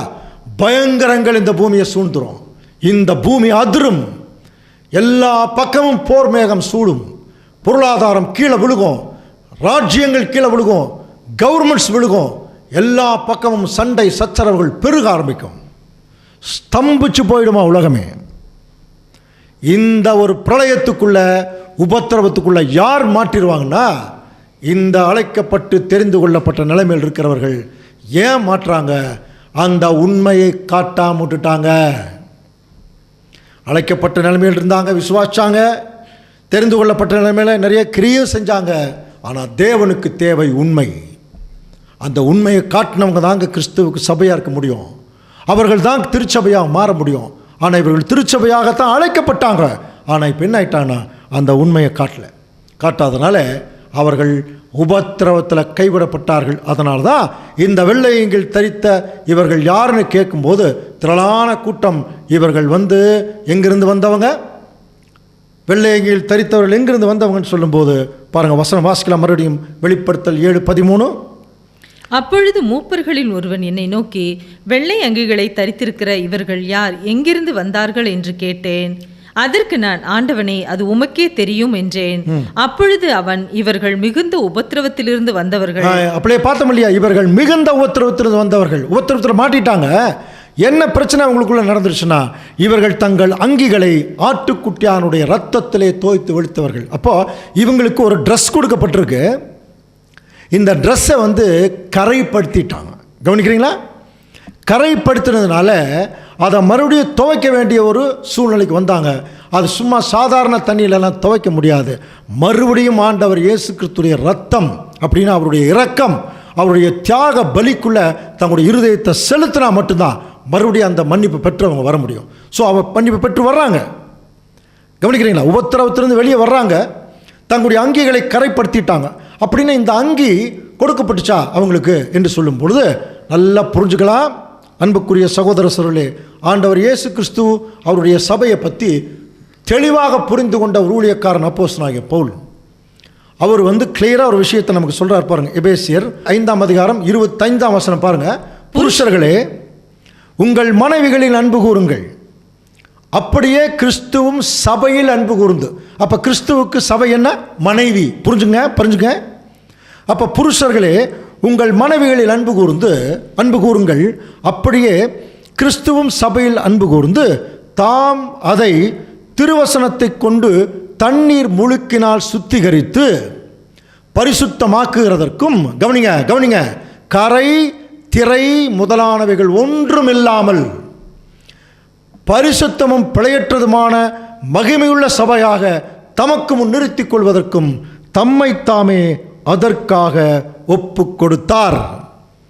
அப்போ ஆண்டவர் இயேசு கிறிஸ்து இந்த பூமியில் நாம் வாழும்போது, கொஞ்சம் கவனிங்க, இந்த சத்தியத்துக்குள்ளே வரும்பொழுது நம்மை திருவசனங்கிற தண்ணீர் முழுக்கில் நம்மளை முழுசாக சுத்திகரித்து நமக்குள்ள எந்த கரையும் திரையும் இருக்கக்கூடாது. புரியுதுங்களா? ஸ்பாட்டட் அண்ட் ரிங்கிள் இருக்கும் ஆங்கிலத்தில். கரையும் திரையும் இல்லாமல் நம்மளை அவருக்கு முன்னாடி ஒரு பிழையற்ற சபையை நிறுத்துறதுக்கு தான் நம்மளை ஒவ்வொரு நாளும் தண்ணீர் முழுக்கினால் சுத்திகரிக்கிறார். இப்போ நம்முடைய வாழ்நாள் அதுதான் நடந்துட்டுருக்கு. நம்மெல்லாம் கிறிஸ்துவுக்கு மனவாட்டியாக என்னைக்கு நம்மளை அழைச்சாரோ அன்னையிலிருந்து தண்ணீர் முழுக்கினால் நம்மளை சுத்திகரிச்சுட்டே இருக்கார். அப்போ நம்ம என்ன இருக்கணும்? கரை திரை இல்லாமல் இருக்கணும் இல்லையா? ஆனால் என்ன ஆயிடுச்சுன்னா, சில நேரங்களில் அந்த திருச்சபை இருக்கிறாங்க பாருங்கள், 1,44,000 பேர், அவர்களும் இதே அந்த கண்டிஷனில் தான் இருக்கிறாங்க. இப்போ நமக்குள்ளே நம்ம போடுற ட்ரெஸ் இருக்கு இல்லையா, இந்த ட்ரெஸ்ஸில் கரைப்படாதா? கட்டாயம் வரும். மீன் கடைக்கு போய் பாருங்கள், கரைப்பட்டு தான் தீரும் இல்லையா? அப்போ அதே சமயத்தில் இந்த கரைப்படும் போது திருச்சபைக்கும் இப்போ கைவிடப்பட்ட நிலைமையில் இருக்கிறாங்க பாருங்கள் இந்த திரள் கூட்டம், இவங்களுக்கு ஒரு பெரிய வித்தியாசம் என்ன தெரியுமா? திருச்சபை ஒரு நாள் போய் ஏதோ ஒரு சின்ன ஒரு பாவம் அல்லது ஒரு சின்ன கரை தவறி போய் ஏதோ ஒரு சின்ன தவறு நடந்துருச்சுன்னா உடனடியாக வேத வசனங்களை கொண்டு சுத்திகரிச்சிருமா. உடனே வசனத்தை பார்த்து அந்த வசனத்துக்கு கீழ்ப்படிஞ்சு தேவனிடத்தில் மன்னிப்பை வாங்கி இமிடியேட்டாக சுத்திகரிச்சிடும். அப்போ அந்த கரை உடனே கழுவிரும்னு அர்த்தம். ஆனால் அந்த திரள் கூட்டம் என்ன பண்ணுறாங்க, ஒரு சின்னதாக ஒரு பொட்டு ஸ்பாட்டட், அதான் கரை, அந்த பொட்டு வந்துருச்சுன்னா அதை பார்த்துட்டு அதை சோம்பேறித்தனத்தில் விட்டுறாங்க. அது சின்ன ஒரு சின்ன ஒரு பொட்டு தானே. அது மறுபடியும் இன்னொரு நாள் போகும்போது இன்னொரு பொட்டு, அப்போ மறுபடியும் இன்னொரு போகும்போது இன்னொரு பொட்டு, அப்படியே நிறைய அந்த பொட்டு மாதிரி நிறைய கரைகள் படும்போது சில நேரத்தில் என்ன ஆகிடும்னா அது சுருங்கி அப்படியே அது கிழிஞ்சிருமா. அதுதான் திரை, ரிங்கிள். அதிகமாக அந்த கரை படும்போது அது சுருக்கம் ஜாஸ்தியாகி அது கிழிஞ்சிரும். புரியுதுங்களா? இப்படி தான் திரள் கூட்டம் தன்னுடைய சோம்பேறித்தனத்தினாலையும் அசட்டைத்தனத்தினாலையும் தேவன் பேர் இருக்கிற பயபக்தி இல்லாதனாலையும் இப்போ சத்தியம் தெரியும் வேலை செய்வாங்க, இருந்தாலும் தங்களுடைய பரிசுத்தத்தை குறித்து எதை குறித்து கவலைப்படாமல் இருக்கிற ஒரு ஜனங்கள். இவங்க என்ன பண்ணுவாங்கன்னா இதை அப்படியே ஜாஸ்தி பண்ணி கடைசியில் என்ன சொல்லிடுவாங்களா, இதுவே ஒரு நல்ல டிசைனாக இருக்கேன்ட்டு போயிடுவாங்களாம். பொட்டாக இருக்கு ஒரு நல்ல டிசைன் சொல்லிட்டு. அப்போ இப்படி இருக்கிறவர்கள் தங்களுடைய வஸ்திரத்தை என்ன பண்ணிட்டாங்கன்னா கரைப்படுத்துகிறாங்க. இது என்ன வஸ்திரம்னு பைபிளில் சொல்லப்பட்டிருக்கு தெரியுங்களா? வாசிக்கலாம். கலாத்தியர் 3ஆம் அதிகாரம் 27ஆம் வசனம். ஏனெனில் உங்களில் கிறிஸ்துவுக்குள்ளாக ஞானஸ்நானம் பெற்றவர்கள் எத்தனை பேரோ அத்தனை பேரும் கிறிஸ்துவை தரித்து கொண்டீர்கள். இதுதாங்க ட்ரெஸ்.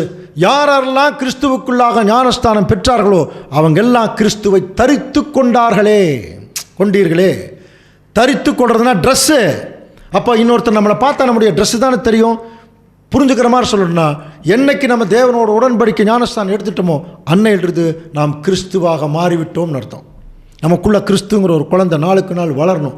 அப்போது நம்மளை யாராவது பார்த்தா யார் தான் நமக்கு அவங்களுக்கு நம்மளை எப்படி தெரியணும்னா கிறிஸ்து மாதிரி தெரியணும். புரியுதுங்களா? கிறிஸ்துவுடைய கேரக்டரையே காட்டிகிட்டு இருக்கணும்.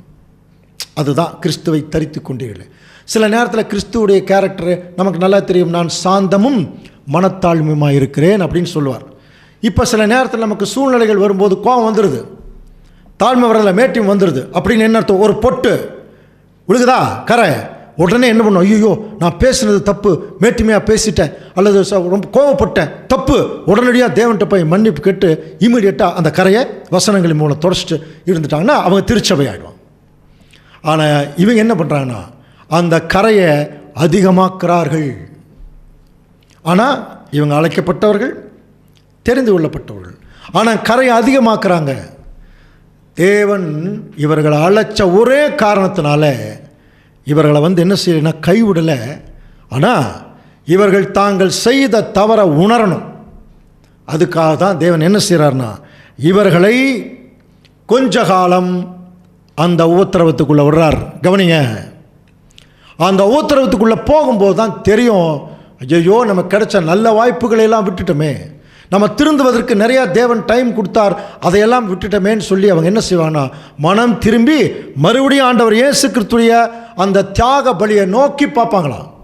எப்படியாவது எங்களுக்கு அந்த மன்னிப்பு கொடுங்க ஆண்டவரே. அந்த தியாக பலியை நோக்கி பார்த்தவர்கள் மனம் திருந்தும் போது அவருடைய வஸ்திரம் மறுபடியும் கிறிஸ்துடைய இரத்தத்தினாலே கழுவப்பட்டு அவர்களையும் தேவன் என்ன செய்கிறார்னா அந்த உபத்திரவத்தை வெளியெடுக்கிறார். கவனிக்கிறீங்களா? வெளியெடுத்தாலும் இப்போது 1,44,000 பேர் எங்கே உட்கார்றாங்க?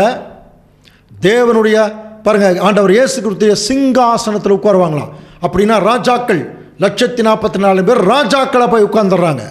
இப்போ இந்த அழைக்கப்பட்டு தெரிந்து கொள்ளப்பட்ட நிலைமையில் இருக்கிறவங்க தங்கள் வஸ்திரங்களை கரைப்படுத்தினதுனால இவங்க எங்கே உட்கார்றாங்கன்னு தெரியல. ஆனால் இவங்களுக்கு ஒரு எச்சரிப்பு மொத்தமாக தேவன் கொடுக்கும்போது வெளிப்படுத்தல் 16ஆம் அதிகாரம் 15ஆம் வசனம் வாசிக்கலாம். இதோ திருடனைப் போல் வருகிறேன், தன் மானம் காணப்படத்தக்கதாக நிர்வாணமாய் நடவாதபடிக்கு விழித்து கொண்டு தன் வஸ்திரங்களை காத்து கொள்ளுகிறவன் பாக்கியவான். முதலே சொல்லிட்டார் ஆண்டவர் இயேசு கிறிஸ்து 2ஆம் வருகையில் வந்துதான் இந்த அறுவடை பண்றார், படிக்கிறோம் இல்லையா? அப்போ நான் அவர் வரும்போது எப்படி சொல்றார்? ஒரு திருடன் வருகிற விதமாக தன்னுடைய வருகை இருக்கும். அதனால நீங்க உங்க வஸ்திரத்தை காத்துங்க. வஸ்திரத்தை காத்து கொண்டவர்கள் திருச்சபை, வஸ்திரத்தை கரைப்படுத்தினவர்கள் திரள் கூட்டம். கவனிங்க, வஸ்திரத்தை காத்து கொண்டவர்கள் திருச்சபை, வஸ்திரத்தை கரைப்படுத்தினவர்கள் திரள் கூட்டம். ஸோ இவங்க கரைப்படுத்தினதுனால இவர்களை தேவன் கொஞ்சம் தண்டனைக்குள்ளே கொண்டு போய் மறுபடியும் இரத்தத்திலே தோய்த்து வெளியெடுக்கிறார். இப்போ இவர்களும் எங்கே போகிறாங்கன்னா இவர்களும் பரலோகத்துக்கு தான் போகிறாங்க. கவனிக்கிறீங்களா? அப்போ தேவன் இவர்களையும் கைவிடல. ஆனால் இவர்கள் பரலோகத்தில் எங்கே இருப்பாங்க? வாசிக்கலாம். வெளிப்படுத்தல் 7ஆம் அதிகாரம் 15ஆம் வசனம் வாசிக்கலாம். ஆனபடியால் இவர்கள் தேவனுடைய சிங்காசனத்திற்கு முன்பாக இருந்து இரவும் பகலும் அவருடைய ஆலயத்திலே அவரை சேவிக்கிறார்கள். பார்த்தீங்களா? இவங்க எங்க இருக்கிறாங்க? கிளியரா இருக்கு பைபிள்ல. கொஞ்சம் வாசிக்கலாம் பாருங்க. 1,44,000 பேர் சிங்காசனத்தில் உட்கார்றாங்க. இந்த திரள் கூட்டம் போய் சிங்காசனத்துக்கு முன்பாக இருந்து அவரை சேவிக்கிறார்கள். சேவை செய்ய போறாங்களா? இன்னும் சொல்ல போனா பரலோகத்தில் இவர்கள் வேலைக்காரர்களாக இருப்பாங்க. 1,44,000 பேர் பரலோகத்தில் ராஜாக்களாக இருப்பாங்க. ஆனால் இவங்க எல்லாருமே ஒரே அழைப்புக்குள்ளே வந்தவங்க தான். பார்த்தீங்களா? அழைக்கப்பட்டவர்கள், தெரிந்து கொள்ளப்பட்டவர்கள், உண்மை உள்ளவர்கள். அப்போ உண்மை உள்ளவர்கள் ராஜாக்களை போய் உட்கார்ந்துருப்பாங்க.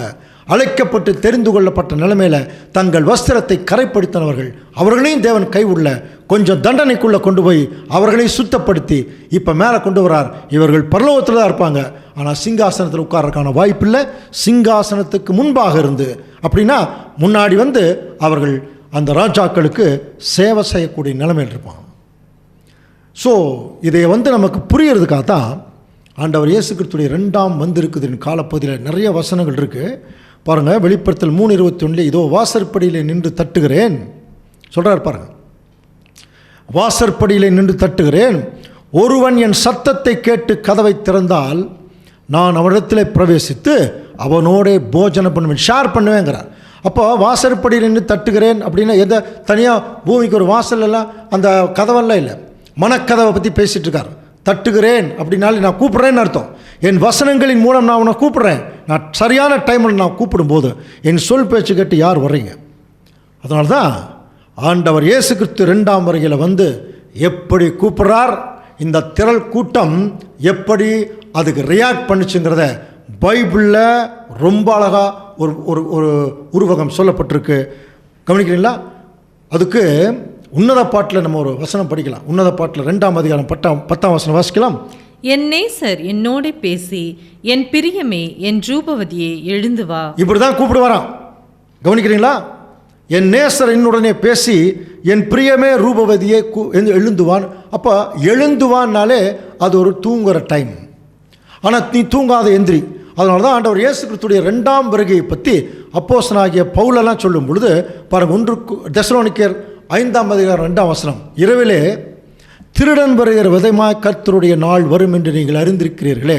ஏற்கனவே கர்த்தருடைய நாள் குறித்து அப்படியே பார்த்தோம் இல்லையா? அதே தான் கிறிஸ்துவுடைய ராஜ்யத்தினுடைய ஆரம்பம் இப்படி தான் இருக்கும்.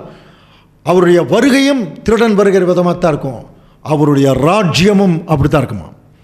அப்போது அங்கே என்ன எச்சரிப்பு கொடுக்குறாருன்னா, சகோதரரே, அந்த நாள் பாருங்கள், திருடனைப் போல உங்களை பிடித்து கொள்ளத்தக்கதாக நீங்கள் எல்லாரும் அந்தகாரத்தில் இருக்கிறவர்கள் அல்லவே. நீங்கள் இருட்டுக்குள்ள இல்லை, உங்ககிட்ட சத்திய வெளிச்சம் இருக்குது. அதனால் ஆகையால் மற்றவர்கள் தூங்குகிறது போல நாமும் தூங்காமல் விழித்து கொண்டு தெளிந்தவர்களாக இருக்க கடவோம். ரொம்ப கிளியராக சொல்கிறேன். நீங்கள் மற்றவங்க தூங்குற மாதிரி தூங்கிறாதீங்க, முடிச்சு விட்டு தெளிந்தவர்களாக இருங்க. அப்போ எப்படி முடிச்சு விட்டு தெளிந்தவர்களாக இருக்கணும்? எதை பார்க்கணும்? அது வேணும் இல்லையா? ஆண்டவர் இயேசு கிறிஸ்துடைய 2ஆம் வருகை குறித்து பைபிளில் வசனம் எப்படி தெரியுங்களா இருக்குது? 2 பேதுரு 1ஆம் அதிகாரம் 19ஆம் வசனம். அதிக உறுதியான தீர்க்க தரிசன வசனமும் நமக்கு உண்டு. பொழுது விடிந்து விடிவெள்ளி உங்கள் இருதயங்களில் உதிக்கும் அளவும் இருளுள்ள ஸ்தலத்தில் பிரகாசிக்கிற விளக்கை போன்ற அவ்வசனத்தை கவனித்திருப்பது நலமாய். என்ன சொல்றார்?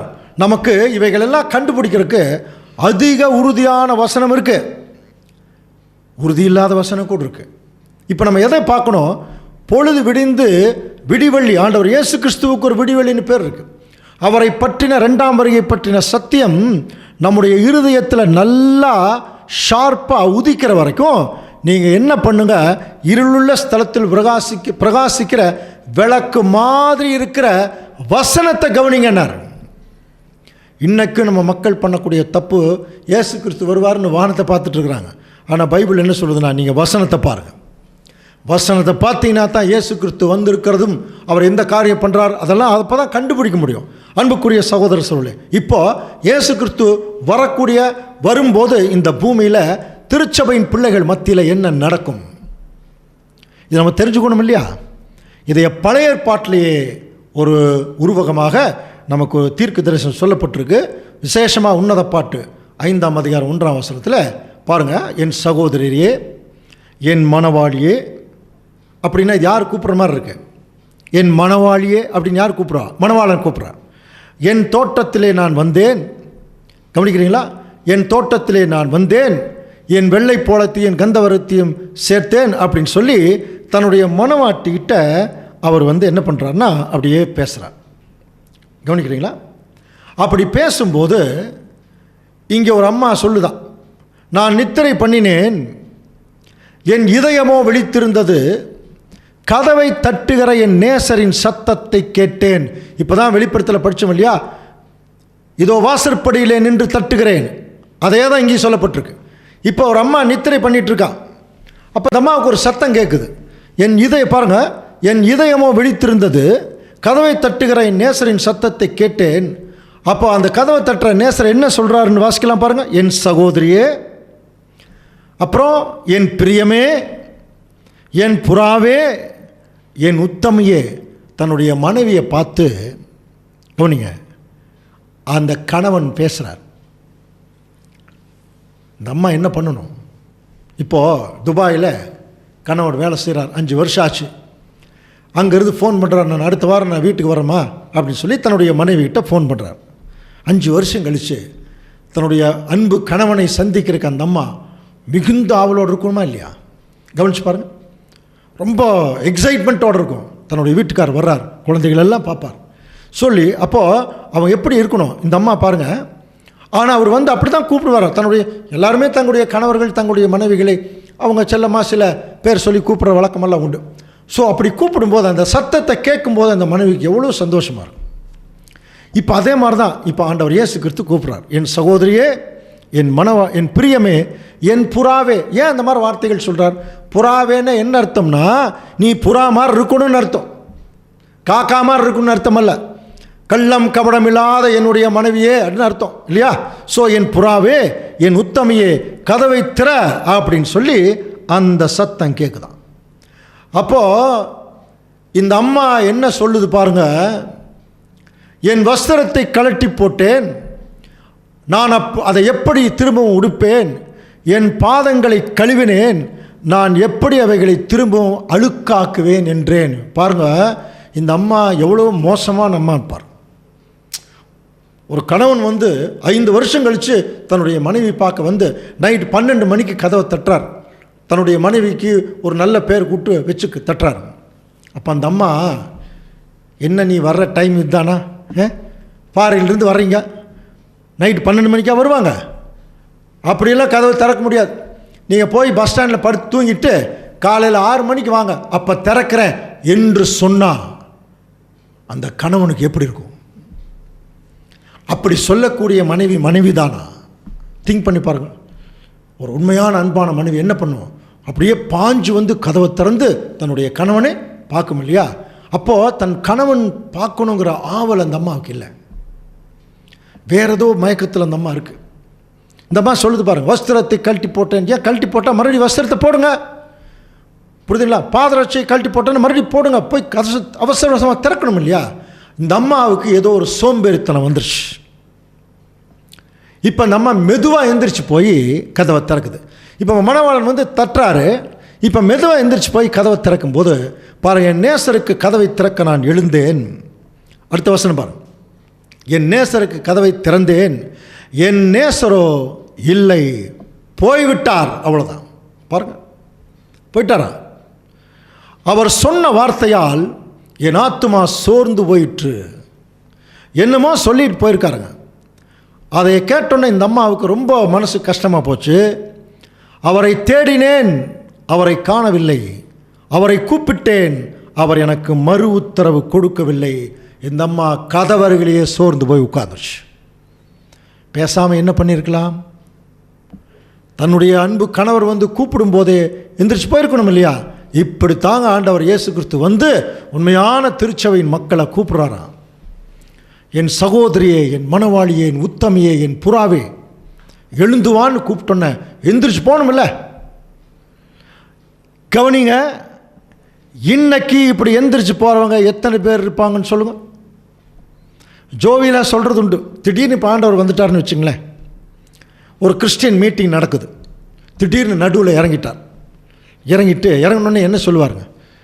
இன்னும் 20 வருஷம் கழித்து எல்லாம் படிக்க வச்சுட்டு வாங்கன்னு சொல்லுவாரா? உடனே வந்தோடனே என் சகோதரியே எந்திரிச்சு வா, அவ்வளோதான். பாருங்கள், பரலோகம் போகிறதுக்கு டைம் ஆகிடுச்சு, போகலாம் அப்படின்னு கூப்பிட்டா நம்ம மக்கள் உடனே போவாங்களா?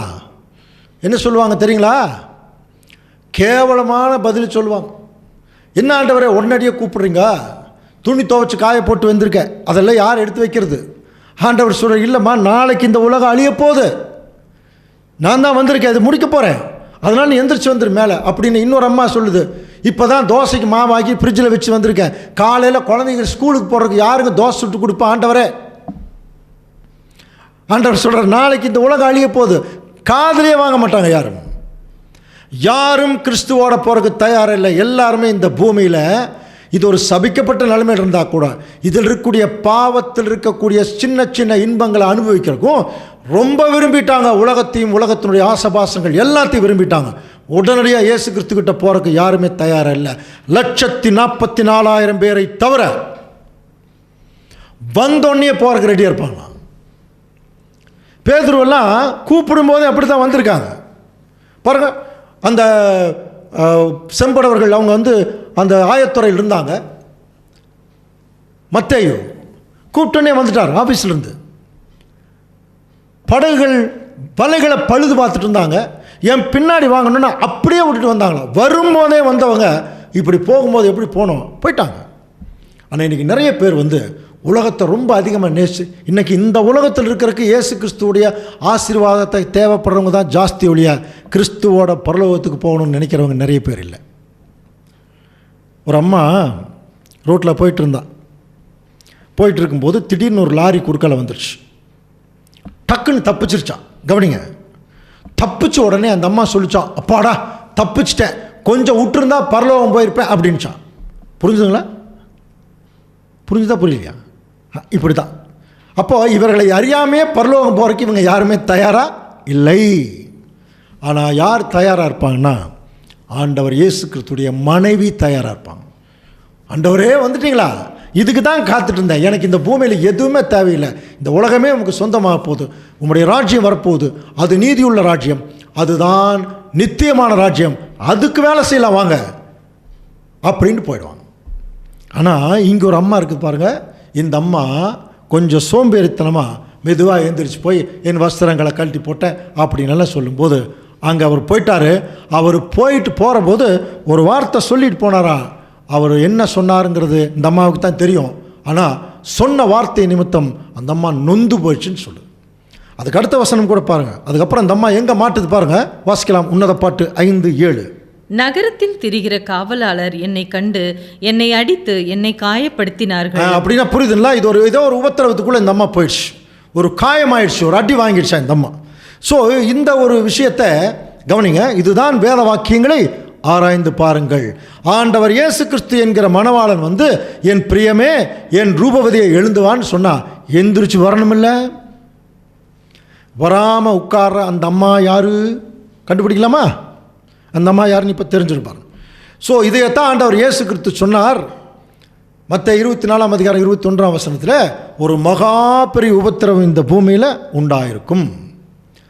அவருடைய 2ஆம் வருகையை குறித்து கேட்டாங்க இல்லையா சீஷர்கள், உம்முடைய வருகைக்கும் இந்த உலகத்தின் முடிவுக்கும் அடையாளம் என்னன்னு கேட்கும்போது, அப்போ யுத்தங்களின் செய்திகளை கேள்விப்படுவீர்கள், கலங்காதபடிக்கு எச்சரிக்கையார்கள், நிறைய வசனங்கள் இருக்குது. அதில் 21ஆம் வசனம் ஒரு மகா பெரிய உபத்திரவம் இந்த பூமியில் உண்டாயிருக்கும். இதுதான் 24ஆம் அதிகாரம். நல்லா புரிஞ்சுக்கலாம். மத்தேயு 24ஆம் அதிகாரத்தினுடைய முக்கியத்துவம் என்ன அப்படின்னா, ஆண்டவர் இயேசு கிறிஸ்து 2ஆம் வருகையில் வந்திருக்கும் போது நடக்கக்கூடிய தீர்க்க தரிசனங்கள் தான் மத்தேயு 24ஆம் அதிகாரம் தொகுத்து எழுதப்பட்டிருக்கிறது. 24ஆம் அதிகாரம் மாத்திரமல்ல, 25ஆம் அதிகாரம் அதனுடைய தொடர்ச்சி தான்.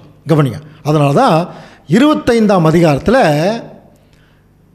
ஒரு முக்கியமான ஒரு தீர்க்க தரிசனம், ஒரு உவமை ஆண்டவர் பேசினார். படித்தவங்களுக்கு தெரியும். 10 கன்னிகைகள் படிச்சிருக்கீங்களா?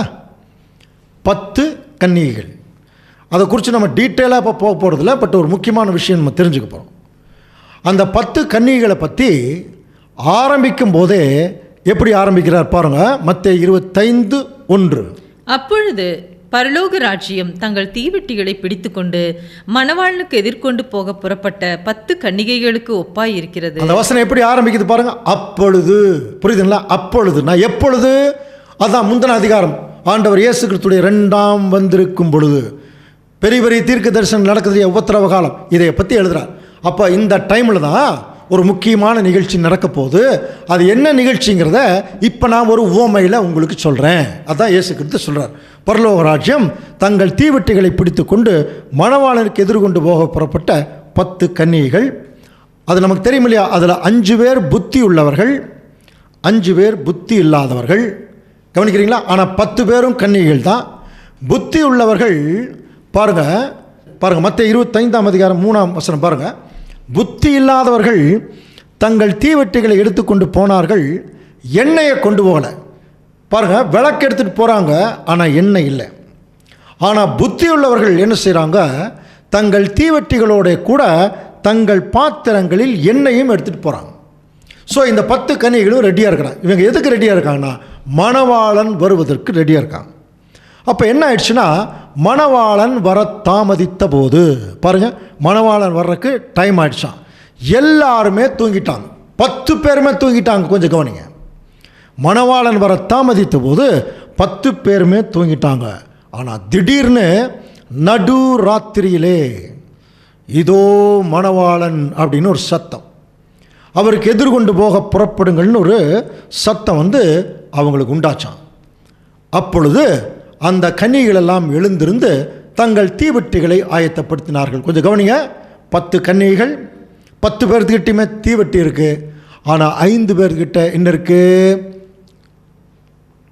எண்ணெய் இருக்குது. 5 பேர்த்துக்கிட்ட எண்ணெய் இல்லை. எண்ணெயும் தீவட்டியும் வைத்திருக்கிறவர்களுக்கு பேர் புத்தியுள்ள கன்னிகைகள். வெறும் தீவட்டி மட்டும் வச்சுக்கிட்டு எண்ணெய் இல்லாதவர்கள் புத்தி இல்லாத கன்னிகைகள். 2 பேருமே மணவாளன் வர தாமதித்த போது தூங்கிட்டாங்க. இப்போ திடீர்னு நடுராத்திரியிலே மணவாளன் சத்தம் கேட்டோன்னே 10 பேருமே எந்திரிச்சு தங்கள் தீவெட்டிகளை என்ன பண்ணுறாங்க? ஆயத்தம் பண்ணுறாங்க. அப்போது புத்தி இல்லாதவங்க புத்தி உள்ளவர்களை நோக்கி கேட்குறாங்க, உங்கள் எண்ணெயில் எங்களுக்கு கொஞ்சம் கொடுங்க, எங்கள் தீவெட்டியெல்லாம் அணிஞ்சு போகுது அப்படின்னு சொல்லும்போது அந்த புத்தியுள்ள கன்னிகள் என்ன சொல்கிறாங்க பாருங்கள், அப்படியல்ல, எங்களுக்கும் உங்களுக்கும் போதாமல் இராதபடி நீங்கள் விற்கிற இடத்துல போய் உங்களுக்கு நீங்கள் என்ன பண்ணுங்க, வாங்கிக்கிங்க அப்படின்னு சொல்லிட்டு சொல்கிறாங்க. உடனே இவங்களும் போய் என்ன செய்கிறாங்க? அவர்கள் வாங்க போன போது பாருங்கள், மத்தேயு 25:10 வாசிக்கலாம். அப்படி அவர்கள் வாங்க போன போது மணவாளன் வந்துவிட்டார். பார்த்தீங்களா, அவங்க புத்தி இல்லாத கன்னிகள் வாங்க போன போது மணவாளன் வந்து விட்டார். ஆயத்தமாக இருந்தவர்கள் அவரோடு கூட கல்யாண வீட்டிற்குள் பிரவேசித்தார்கள், கதவும் அடைக்கப்பட்டது. ரொம்ப கிளியரா சொல்லிட்டார் பாருங்க. அப்ப ஆயத்தமாக இருந்தவர்கள் அங்க போயிட்டாங்க, இதுக்குள்ள கல்யாண வீட்டுக்குள்ள போயிட்டாங்க, கதவும் அடைக்கப்பட்டது. புரியுதுங்களா? கதவும் அடைக்கப்பட்டது. இப்போ எத்தனை பேர் உள்ள போயாச்சு? மணவாளன் வந்த உடனே ரெடியாக இருந்தவங்க உள்ளே போயிட்டாங்க. 5 புத்தி உள்ள கன்னிகைகள் அவங்க உள்ளே போயிட்டாங்க. கதவு அடைக்கப்பட்டாச்சு. அடைக்கப்பட்டுருச்சா? அப்படின்னா இவங்க கையில் வச்சுருந்த அந்த தீவட்டி எதை குறிக்கும் என்று சொல்லி கொஞ்சம் கவனிச்சிங்கன்னா பாருங்கள், சங்கீதம் 119, 105 வாசிக்கலாம். உம்முடைய வசனம் என் கால்களுக்கு தீபமும் என் பாதைக்கு வெளிச்சமாய் இருக்கிறது. வசனம் அதுதான் அவங்க வச்சிருந்த தீவட்டி. நீதிமொழிகள் 6ஆம் அதிகாரம் 23ஆம் வசனம். கட்டளையே விளக்கு, வேதமே வெளிச்சம், போதக சிற்றையே ஜீவவழி. பாருங்க, அப்போ இவங்க 10 பேர் 10 கன்னிகள் அவங்க வச்சிருந்த தீவட்டி என்னன்னா கையில் பைபிள், அதுதான் வேதம், வெளிச்சம் வச்சிருந்தாங்க. ஆனால் 5 புத்தி உள்ள கன்னிகள் கிட்ட எண்ணெய் இருந்தது. எண்ணெய் வந்து பரிசுத்தாவிக்கு அடையாளம். அப்போது இந்த வசனங்களே நமக்கு பரிசுத்தாவின் மூலமாக தான் கிடைச்சது. அப்போ புத்தியுள்ள கன்னிகள் எண்ணெய் இருந்ததுனால என்ன பண்ணாங்க தெரியுங்களா? அந்த விளக்கை ஏற்றிட்டாங்க. புரியுதுங்களா? அப்போ அவர்கள் தங்களை வேத வசனமாகிய விளக்குகளையும் எரிய வச்சாங்க, தங்களையே வெளிச்சமாக்குனாங்க. அவர்கள் கிறிஸ்துவோட, அதான் மணவாளன் கிறிஸ்துவோட போயிட்டாங்க. மிச்சம் 5 பேர் சோம்பேறித்தனமாக இருந்தவர்கள் தூங்கிட்டாங்க. 10 பேர் தான் தூங்கினாங்க. ஆனால் 5 பேர் ரெடியாக இருந்தாங்க இல்லையா? ரெடியாக இருந்தவங்க உள்ளே போயிட்டாங்க. இப்போ இந்த 5 பேர் ரெடியாக இல்லை. யார் மாதிரி தெரியுங்களா? இப்போ உன்னத பாட்டில் படித்தோமே, மணவாளன் வந்து என் உத்தமையே என் புறாவேன்னு கூப்பிடும்போது எந்திரிக்கிறதுக்கு தாமதமாக இருந்தாங்க பாருங்கள். சோம்பேறித்தனம், அசட்டத்தனம், அந்த மாதிரி இருக்கிறவங்க தாங்க இந்த 5 புத்தி இல்லாத கன்னிகைகள். 5 புத்தி உள்ள கன்னிகள் திருச்சபை, அவங்க மேலே போயிட்டாங்க. 5 புத்தி இல்லாத கன்னிகள் இந்த திரள் கூட்டம். புரிஞ்சுங்களா? இவங்க தான் இந்த பூமியில் சத்தியம் தெரியுது, ஆனால் தங்களை கிறிஸ்துவாக மாற்றுவதற்கு லேட் பண்ணுறாங்க, சோம்பேறித்தனப்படுறாங்க, தங்கள் அந்த ஒரு வஸ்திரத்தை கரப்படுத்துகிறாங்க. சரிங்களா? சின்ன சின்ன பாவங்களை பெரிய பாவங்களை ஆக்கிடுறாங்க, அசட்டத்தனமான்றாங்க, பயமில்லாத நிலைமைக்குள்ளே போயிடுறாங்க. ஸோ இவங்க வந்து இப்போ பாருங்கள், என்ன தேடி போனாங்க, போயிட்டு வர்றதுக்குள்ளே கதவு அடைக்கப்பட்டுருச்சு. கவனிக்கிறீங்களா? இப்போ நம்ம என்ன பார்த்தோம்? உன்னத பாட்டில் இந்த அம்மா லேட்டாக வந்து திறக்கிறக்குள்ள மணவாளன் போயிட்டாரு. ஆனால் என்னமோ சொல்லிட்டு போனார், படித்தோம் இல்லையா? என்ன சொல்லிட்டு போனார்னு உன்னத பாட்டில் இல்லை. எங்கே இருக்குது தெரியுங்களா? மத்தேயு 25ஆம் அதிகாரத்தில் இருக்குது. இதுதான் வேத வாக்கியங்களை ஆராய்ந்து பாருங்கள், கர்த்தருடைய புஸ்தகத்திலே தேடி வாசியுங்கள், இவைகளில் ஒன்றும் குறையாது, ஜோடி இல்லாமல் இராதுன்னு சொன்னார். பார்த்தீங்களா? பாருங்கள், இப்போ ஜோடி பார்க்கலாம். இப்போ இந்த புத்தி இல்லாத கன்னிகள் வர்றாங்க. மற்ற கன்னிகளும் வந்து ஆண்டவரே ஆண்டவரே எங்களுக்கு திறக்க வேண்டும் என்று சொல்கிறாங்க. அப்போ ஆண்டவர் அவங்கள பார்த்து என்ன சொன்னார் தெரியுங்களா? உன்னத பாட்டில் என்ன சொன்னார்னு இல்லை, இங்கே என்ன சொன்னார்னு இருக்கு. இப்போ வாசிக்கலாம், மத்தேயு 25:12. அதற்கு அவர், உங்களை அறியேன் என்று மெய்யாகவே உங்களுக்கு சொல்லுகிறேன். பார்த்தீங்களா? என்ன சொல்லிட்டாரா? உங்களை யாருன்னு எனக்கு தெரியாதுன்ட்டார். பாருங்க, ஏன்னா அங்கே புத்தியுள்ள கன்னிகள் என்ன வச்சுருந்தாங்க, தீவெட்டி வச்சுருந்தாங்க, ரெடியாக இருந்தாங்க. மணவாளன் வந்து கூப்பிட்டோன்னையே விளக்கேற்றிட்டு போயிட்டாங்க, தங்கள் வாழ்க்கையை வெளிச்சமாக காட்டிட்டு போயிட்டாங்க. ஆனால் திரள் கூட்டம் இந்த இந்த இந்த ஒரு புத்தி இல்லாத கன்னிகள் என்ன பண்ணிட்டாங்கன்னா லேட் பண்ணாங்க, தூங்குனாங்க, அசட்டை பண்ணாங்க. புரியுதுங்களா? கவனிக்கிறீங்களா? தேவனுடைய பிள்ளைகள் நம்ம அழைக்கப்பட்டு தெரிந்து கொள்ளப்பட்ட நிலைமையோடு இருந்தால் பரலோக ராஜ்யத்துக்கு பாத்தியமாக முடியாது. ரெடியாக இருக்கணும், எப்பொழுதுமே ரெடியாக இருக்கணுமா? அப்படி ரெடியாக இருக்கிறவங்க தாங்க 1,44,000 பேர். அப்படி ரெடியாக இல்லாமல் சத்தியம் தெரியும், வேலை செய்வோம், சில நேரத்தில் நம்ம கிறிஸ்துவாக மாறுவதற்கு நம்ம தயாராக இருக்க மாட்டோம். இந்த உலகம் நம்மளை வந்து போட்டு நெருக்கிறோம். அப்போ அதையெல்லாம் தாண்டி தான் சகிச்சு தான் கிறிஸ்துவாக மாறணும். அப்படி மாறாதவர்கள் அல்லது சோம்பேறித்தனப்பட்டவர்கள் அல்லது அசட்டை பண்ணவங்க தான் இந்த புத்தி இல்லாத 5 கன்னிகள். அதனால தான் இவர்கள் கைவிடப்படுறாங்க. ஆனால் திருச்சபை எடுத்துக்கொள்ளப்படுது. ஏசாயா 57 அதிகாரம் 1 இப்போ மறுபடியும் ஞாபகப்படுத்தலாம். நீதிமான் மடிந்து போகிறான், ஒருவரும் அதை மனதிலே வைக்கிறதில்லை. புத்திமான்கள் எடுத்துக்கொள்ளப்படுகிறார்கள், ஆனாலும் தீங்கு வராதற்கு முன்னே நீதிமான் எடுத்துக்கொள்ளப்படுகிறான் என்பதை சிந்திப்பார் அனைவரும் இல்லை, ஒருவரும் இல்லை. இப்போ பாருங்கள், தேவனுடைய பிளானில் ஒரு கிளியரான ஒரு பிக்சர் இப்போ இருக்குது. அழைக்கப்பட்டவர்கள் அநேகர், தெரிந்து கொள்ளப்பட்டவர்கள் சிலர், உண்மை உள்ளவர்கள் மனவாட்டி. கவனிக்கிறீங்களா? இவர்கள் எங்கே இருக்காங்க? பரலோகத்தில் தான் இருக்காங்க. கிறிஸ்து ராஜாதி ராஜாவா சிங்காசனத்தில் உட்கார்ந்துருக்கார். அவரோட 1,44,000 பேர் சிங்காசனத்தில் உட்கார்றாங்க. இந்த புத்தி இல்லாத கன்னிகள் இருக்கிற திரள் கூட்ட வகுப்பார் இவங்களும் பரலோகத்துக்கு போகிறாங்க. ஆனால் இங்கே ஒரு தண்டனை அனுபவிச்சுட்டு தான் போகிறாங்க. உபத்திரவத்தில் தோய்த்து வெளுத்துட்டு தான் போகிறாங்க. ஆனால் இவர்களுக்கு அந்த ராஜரீகம் இல்லை. ராஜரீகத்துக்கு முன்னாடி இருந்து அவங்க சேவை செய்கிறாங்க. சரியா? அப்போ இவங்க 2 பேருமே பரலோகத்துக்கு தான் போகிறாங்க. ஒருத்தருக்கு மேன்மையான நிலைமை, இன்னொருத்தருக்கு கீழான நிலைமை. பரலோகத்தில் போய் ஒரு வாட்ச்மேனாக இருந்தாலே போதும் இல்லையா? ஆனால் இவர்கள் 2 பேருமே தேவனுடைய திட்டத்தில் இருக்கிறாங்க. அப்படிங்கிறத ஒரு விஷயத்தை வச்சு ஊர்ஜிதப்படுத்த முடியாது. நிறைய அதுக்கு நிழல் பொருள் தேவை, வசனங்கள் தேவை. அதில் முக்கியமான ஒரு நிழல் பாருங்கள். ஆண்டவர் இயேசு கிறிஸ்து ராஜாவா இந்த பூமியில் அவர் உட்கார்ந்துருக்கும்போது, பரலோகத்தில் உட்கார்ந்துருக்கும்போது அவரை பற்றி சொல்லப்பட்ட தீர்க்க தரிசனம் வாசிக்கலாம். இப்போ சங்கீதம் 45:13 வாசிக்கலாம். ராஜகுமாரத்தி உள்ளாக பூரண மகிமையுள்ளவள், அவள் உடை பொற்சருகியா இருக்கிறது. ராஜகுமாரத்தி, இது யாரை பற்றி சொல்லியிருக்கு? மணவாட்டி. அந்த அம்மா பொற்சருகியா இருக்கு, அழகான ஒரு ட்ரெஸ் போட்டு வருதான். யார் முன்னால பாருங்க? சித்திர தையிலாடை தரித்தவளாய் ராஜாவின் இடத்தில் அழைத்து கொண்டு வரப்படுவாள். ராஜா யாருங்கப்பா? ஆண்டவர் இயேசு கிறிஸ்து. இந்த ராஜா முன்னாட திருச்சபை சித்திர தையலாடை தரித்தவளாய் ராஜாவின் இடத்தில் கொண்டு வரப்படுவாள். கொஞ்சம் கவனிங்க. அவள் பின்னாலே செல்லும் அவளுடைய தோழிகளாகிய கன்னியரும் உம்மிடத்தில் கொண்டு வரப்படுவார்கள். இவங்க யாருங்க? அப்போ ஆண்டவர் இயேசு கிறிஸ்து ராஜாவா உட்கார்ந்திருக்கும் போது திருச்சபை மணவாட்டி அலங்கரிக்கப்பட்டு இயேசு கிறிஸ்து பக்கத்தில் வருமா? அவர் பின்னாடியே ஒரு குரூப் தோழிகள் அவருக்கு உதவி செய்யறதுக்கு வர்றாங்க இல்லையா? இந்த தோழி வகுப்பார் தாங்க திரள் கூட்டம்.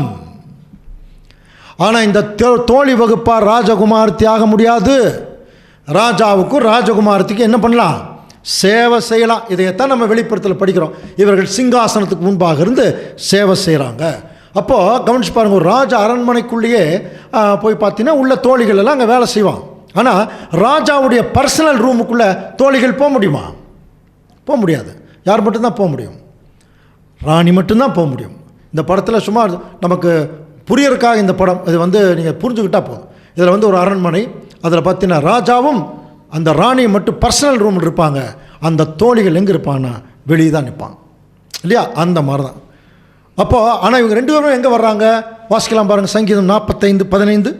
அவர்கள் மகிழ்ச்சியோடும் களிப்போடும் வந்து ராஜா அரண்மனைக்குள் பிரவேசிப்பார். ஏன் அந்த மகிழ்ச்சி திரள் கூட்டத்துக்கு வருதுன்னா, ஒரு உபத்திரவ காலத்துக்குள்ளே போனால் கூட தேவனர்களை மன்னிச்சு எடுத்துக்கிறார் இல்லையா?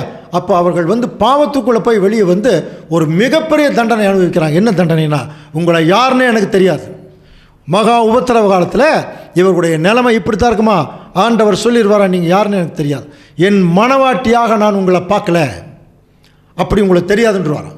அப்போ கைவிடப்பட்ட நிலைமைக்குள்ளே போய் தண்டனை அனுபவிச்சுட்டு வரும்பொழுது அவர்களும் ஒரு சந்தோஷத்துக்குள்ளே தான் பிரவேசிப்பார்கள். புரியுதுங்களா? அப்போ தேவன் அழைத்தவர்களையும் தெரிந்து உள்ளவர்களையும் கைவிட போகிறதில்ல.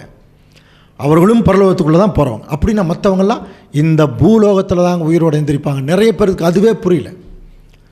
உம்முடைய ராஜ்யம் வருவதாக பைபிள் படிக்கணும் இல்லையா? 3ஆம் உலகம் இந்த பூமியில் தேவனுடைய ராஜ்யம் கிறிஸ்துவுடைய 1000 வருஷாட்சி ஆரம்பிக்கும் போது ஒட்டுமொத்த உலக ஜனங்களையும் தேவன் இந்த பூமியில் தான் உயிர் தெழுப்ப போகிறார். இந்த பூமியில் தான் அவங்க எண்ணத்தை இழந்தார்களோ அதை திரும்பி கொடுக்க போகிறார். அந்த திரும்பி கொடுக்கக்கூடிய மினிஸ்ட்ரி, அந்த கவர்மெண்ட் தான் ஆண்டவர் இயேசு கிறிஸ்து தலைமையில் ஏற்பட போகிறது. ஒன்று பரலோகத்தில் உட்கார்ந்து ஆட்சி பண்ணுவாங்க திருச்சபை. அவங்களுக்கு டிபார்ட்மெண்ட் டைரக்டர்ஸ் மாதிரி யார் இருப்பாங்கன்னா இந்த திரள் கூட்டம் அப்படின்னு அந்த பூமியில் ஒரு வகுப்பார் ராஜாக்களாக இருப்பாங்க. அவங்கள பற்றி பைபிளில் நம்ம அடுத்து வரக்கூடிய கிளாஸ்லாம் நம்ம படிக்க போகிறோம். அது மட்டும் இல்லை, இன்றைக்கி நமக்கு தெரிஞ்சுக்க வேண்டியது அந்த மணவாட்டி திரள் கூட்டம். அப்போ மணவாட்டிக்கு பின்னாடி போகிற தோழிகளாக தான் அந்த திரள் கூட்டம் வர்றாங்க. இதற்கு இன்னொரு நிழல் கூட இருக்குது, நமக்கு நல்லா தெரியும். ஏற்கனவே ரெபேக்காள் பற்றி படிக்கிறோம் இல்லையா? ஈசாக்கின் திருமணம், நூதனமான திருமணம். அதில் கூட ஆண்டவர் இயேசு கிறிஸ்து ஈசாக்குக்கு நிழலாக இருக்கார். ஈசாக்கு ஆண்டவர் இயேசு கிறிஸ்துவுக்கு நிழலாக இருக்கார். ரெபேக்காள் திருச்சபைக்கு நிழலாக இருக்காங்க. கவனிச்சு பாருங்கள். ஸோ இந்த ரெபேக்காள் எப்படி வர்றாங்க பாருங்கள். ஆதியாகமம் 24:61. அப்பொழுது ரெபேக்காளும் அவள் வேலைக்காரிகளும் எழுந்து ஒட்டகங்கள் மேல் ஏறி அந்த மனிதனோட கூட போனார்கள். ஊழியக்காரன் ரெபேக்காளை அழைத்து கொண்டு போனான். பாருங்க, ரெபேக்காள் தனியாக போகல, ஈசாக்கை நோக்கி வேலைக்காரிகளோட போகிறார் இல்லையா? அந்த மாதிரி தான். அப்போ அந்த ரெபேக்காள் திருச்சபைக்கு அடையாளமாக இருக்காங்க. அந்த வேலைக்காரிகள் திரள் கூட்டத்துக்கு அடையாளமாக இருக்காங்க. அன்புக்குரிய சகோதர சகோதரிகளே, அப்போது தேவன் நம்மை அழைக்கப்பட்டவர்கள் அப்படின்னாலே திரள் கூட்டத்துக்கு இல்லை, மணவாட்டியாகத்தான் அழைக்கிறார். அதனால தான் ரோமர் 8:29 பாருங்கள். தம்முடைய குமாரன் அநேக சகோதரருக்குள்ளே முதற்பேரானவராக இருக்கும் பொருட்டு தேவன் எவர்களை முன்னறிந்தாரோ அவர்களை தம்முடைய குமாரனுடைய சாயலுக்கு ஒப்பாயிருப்பதற்கு முன் குறித்திருக்கிறார். முன்னறிஞ்சார், முன் குறிச்சார். அடுத்தது வாசிக்கலாம். எவர்களை முன் குறித்தாரோ அவர்களை அழைத்தும் இருக்கிறார், எவர்களை அழைத்தாரோ அவர்களை நீதிமான்கள் ஆக்கியும் இருக்கிறார், எவர்களை நீதிமான்கள் ஆக்கினாரோ அவர்களை மகிமைப்படுத்தியும் இருக்கிறார். இந்த வசனத்துக்குரிய அர்த்தம் ஏற்கனவே நம்ம பார்த்துட்டோம். அப்போ எவர்களை அழைத்தாரோ அவங்கள தான் முன்னறிகிறார், அவங்கள முன் குறிக்கிறார், அழைக்கிறார், நீதிமான்களாக்கிறார், மகிமைப்படுத்துகிறார். முன்னறிகிறார், முன் குறிக்கிறார், அழைக்கிறார், நிறைய பேர் வர்றாங்க. நீதிமான்களாக்கிறார், நிறைய பேர் வர்றாங்க.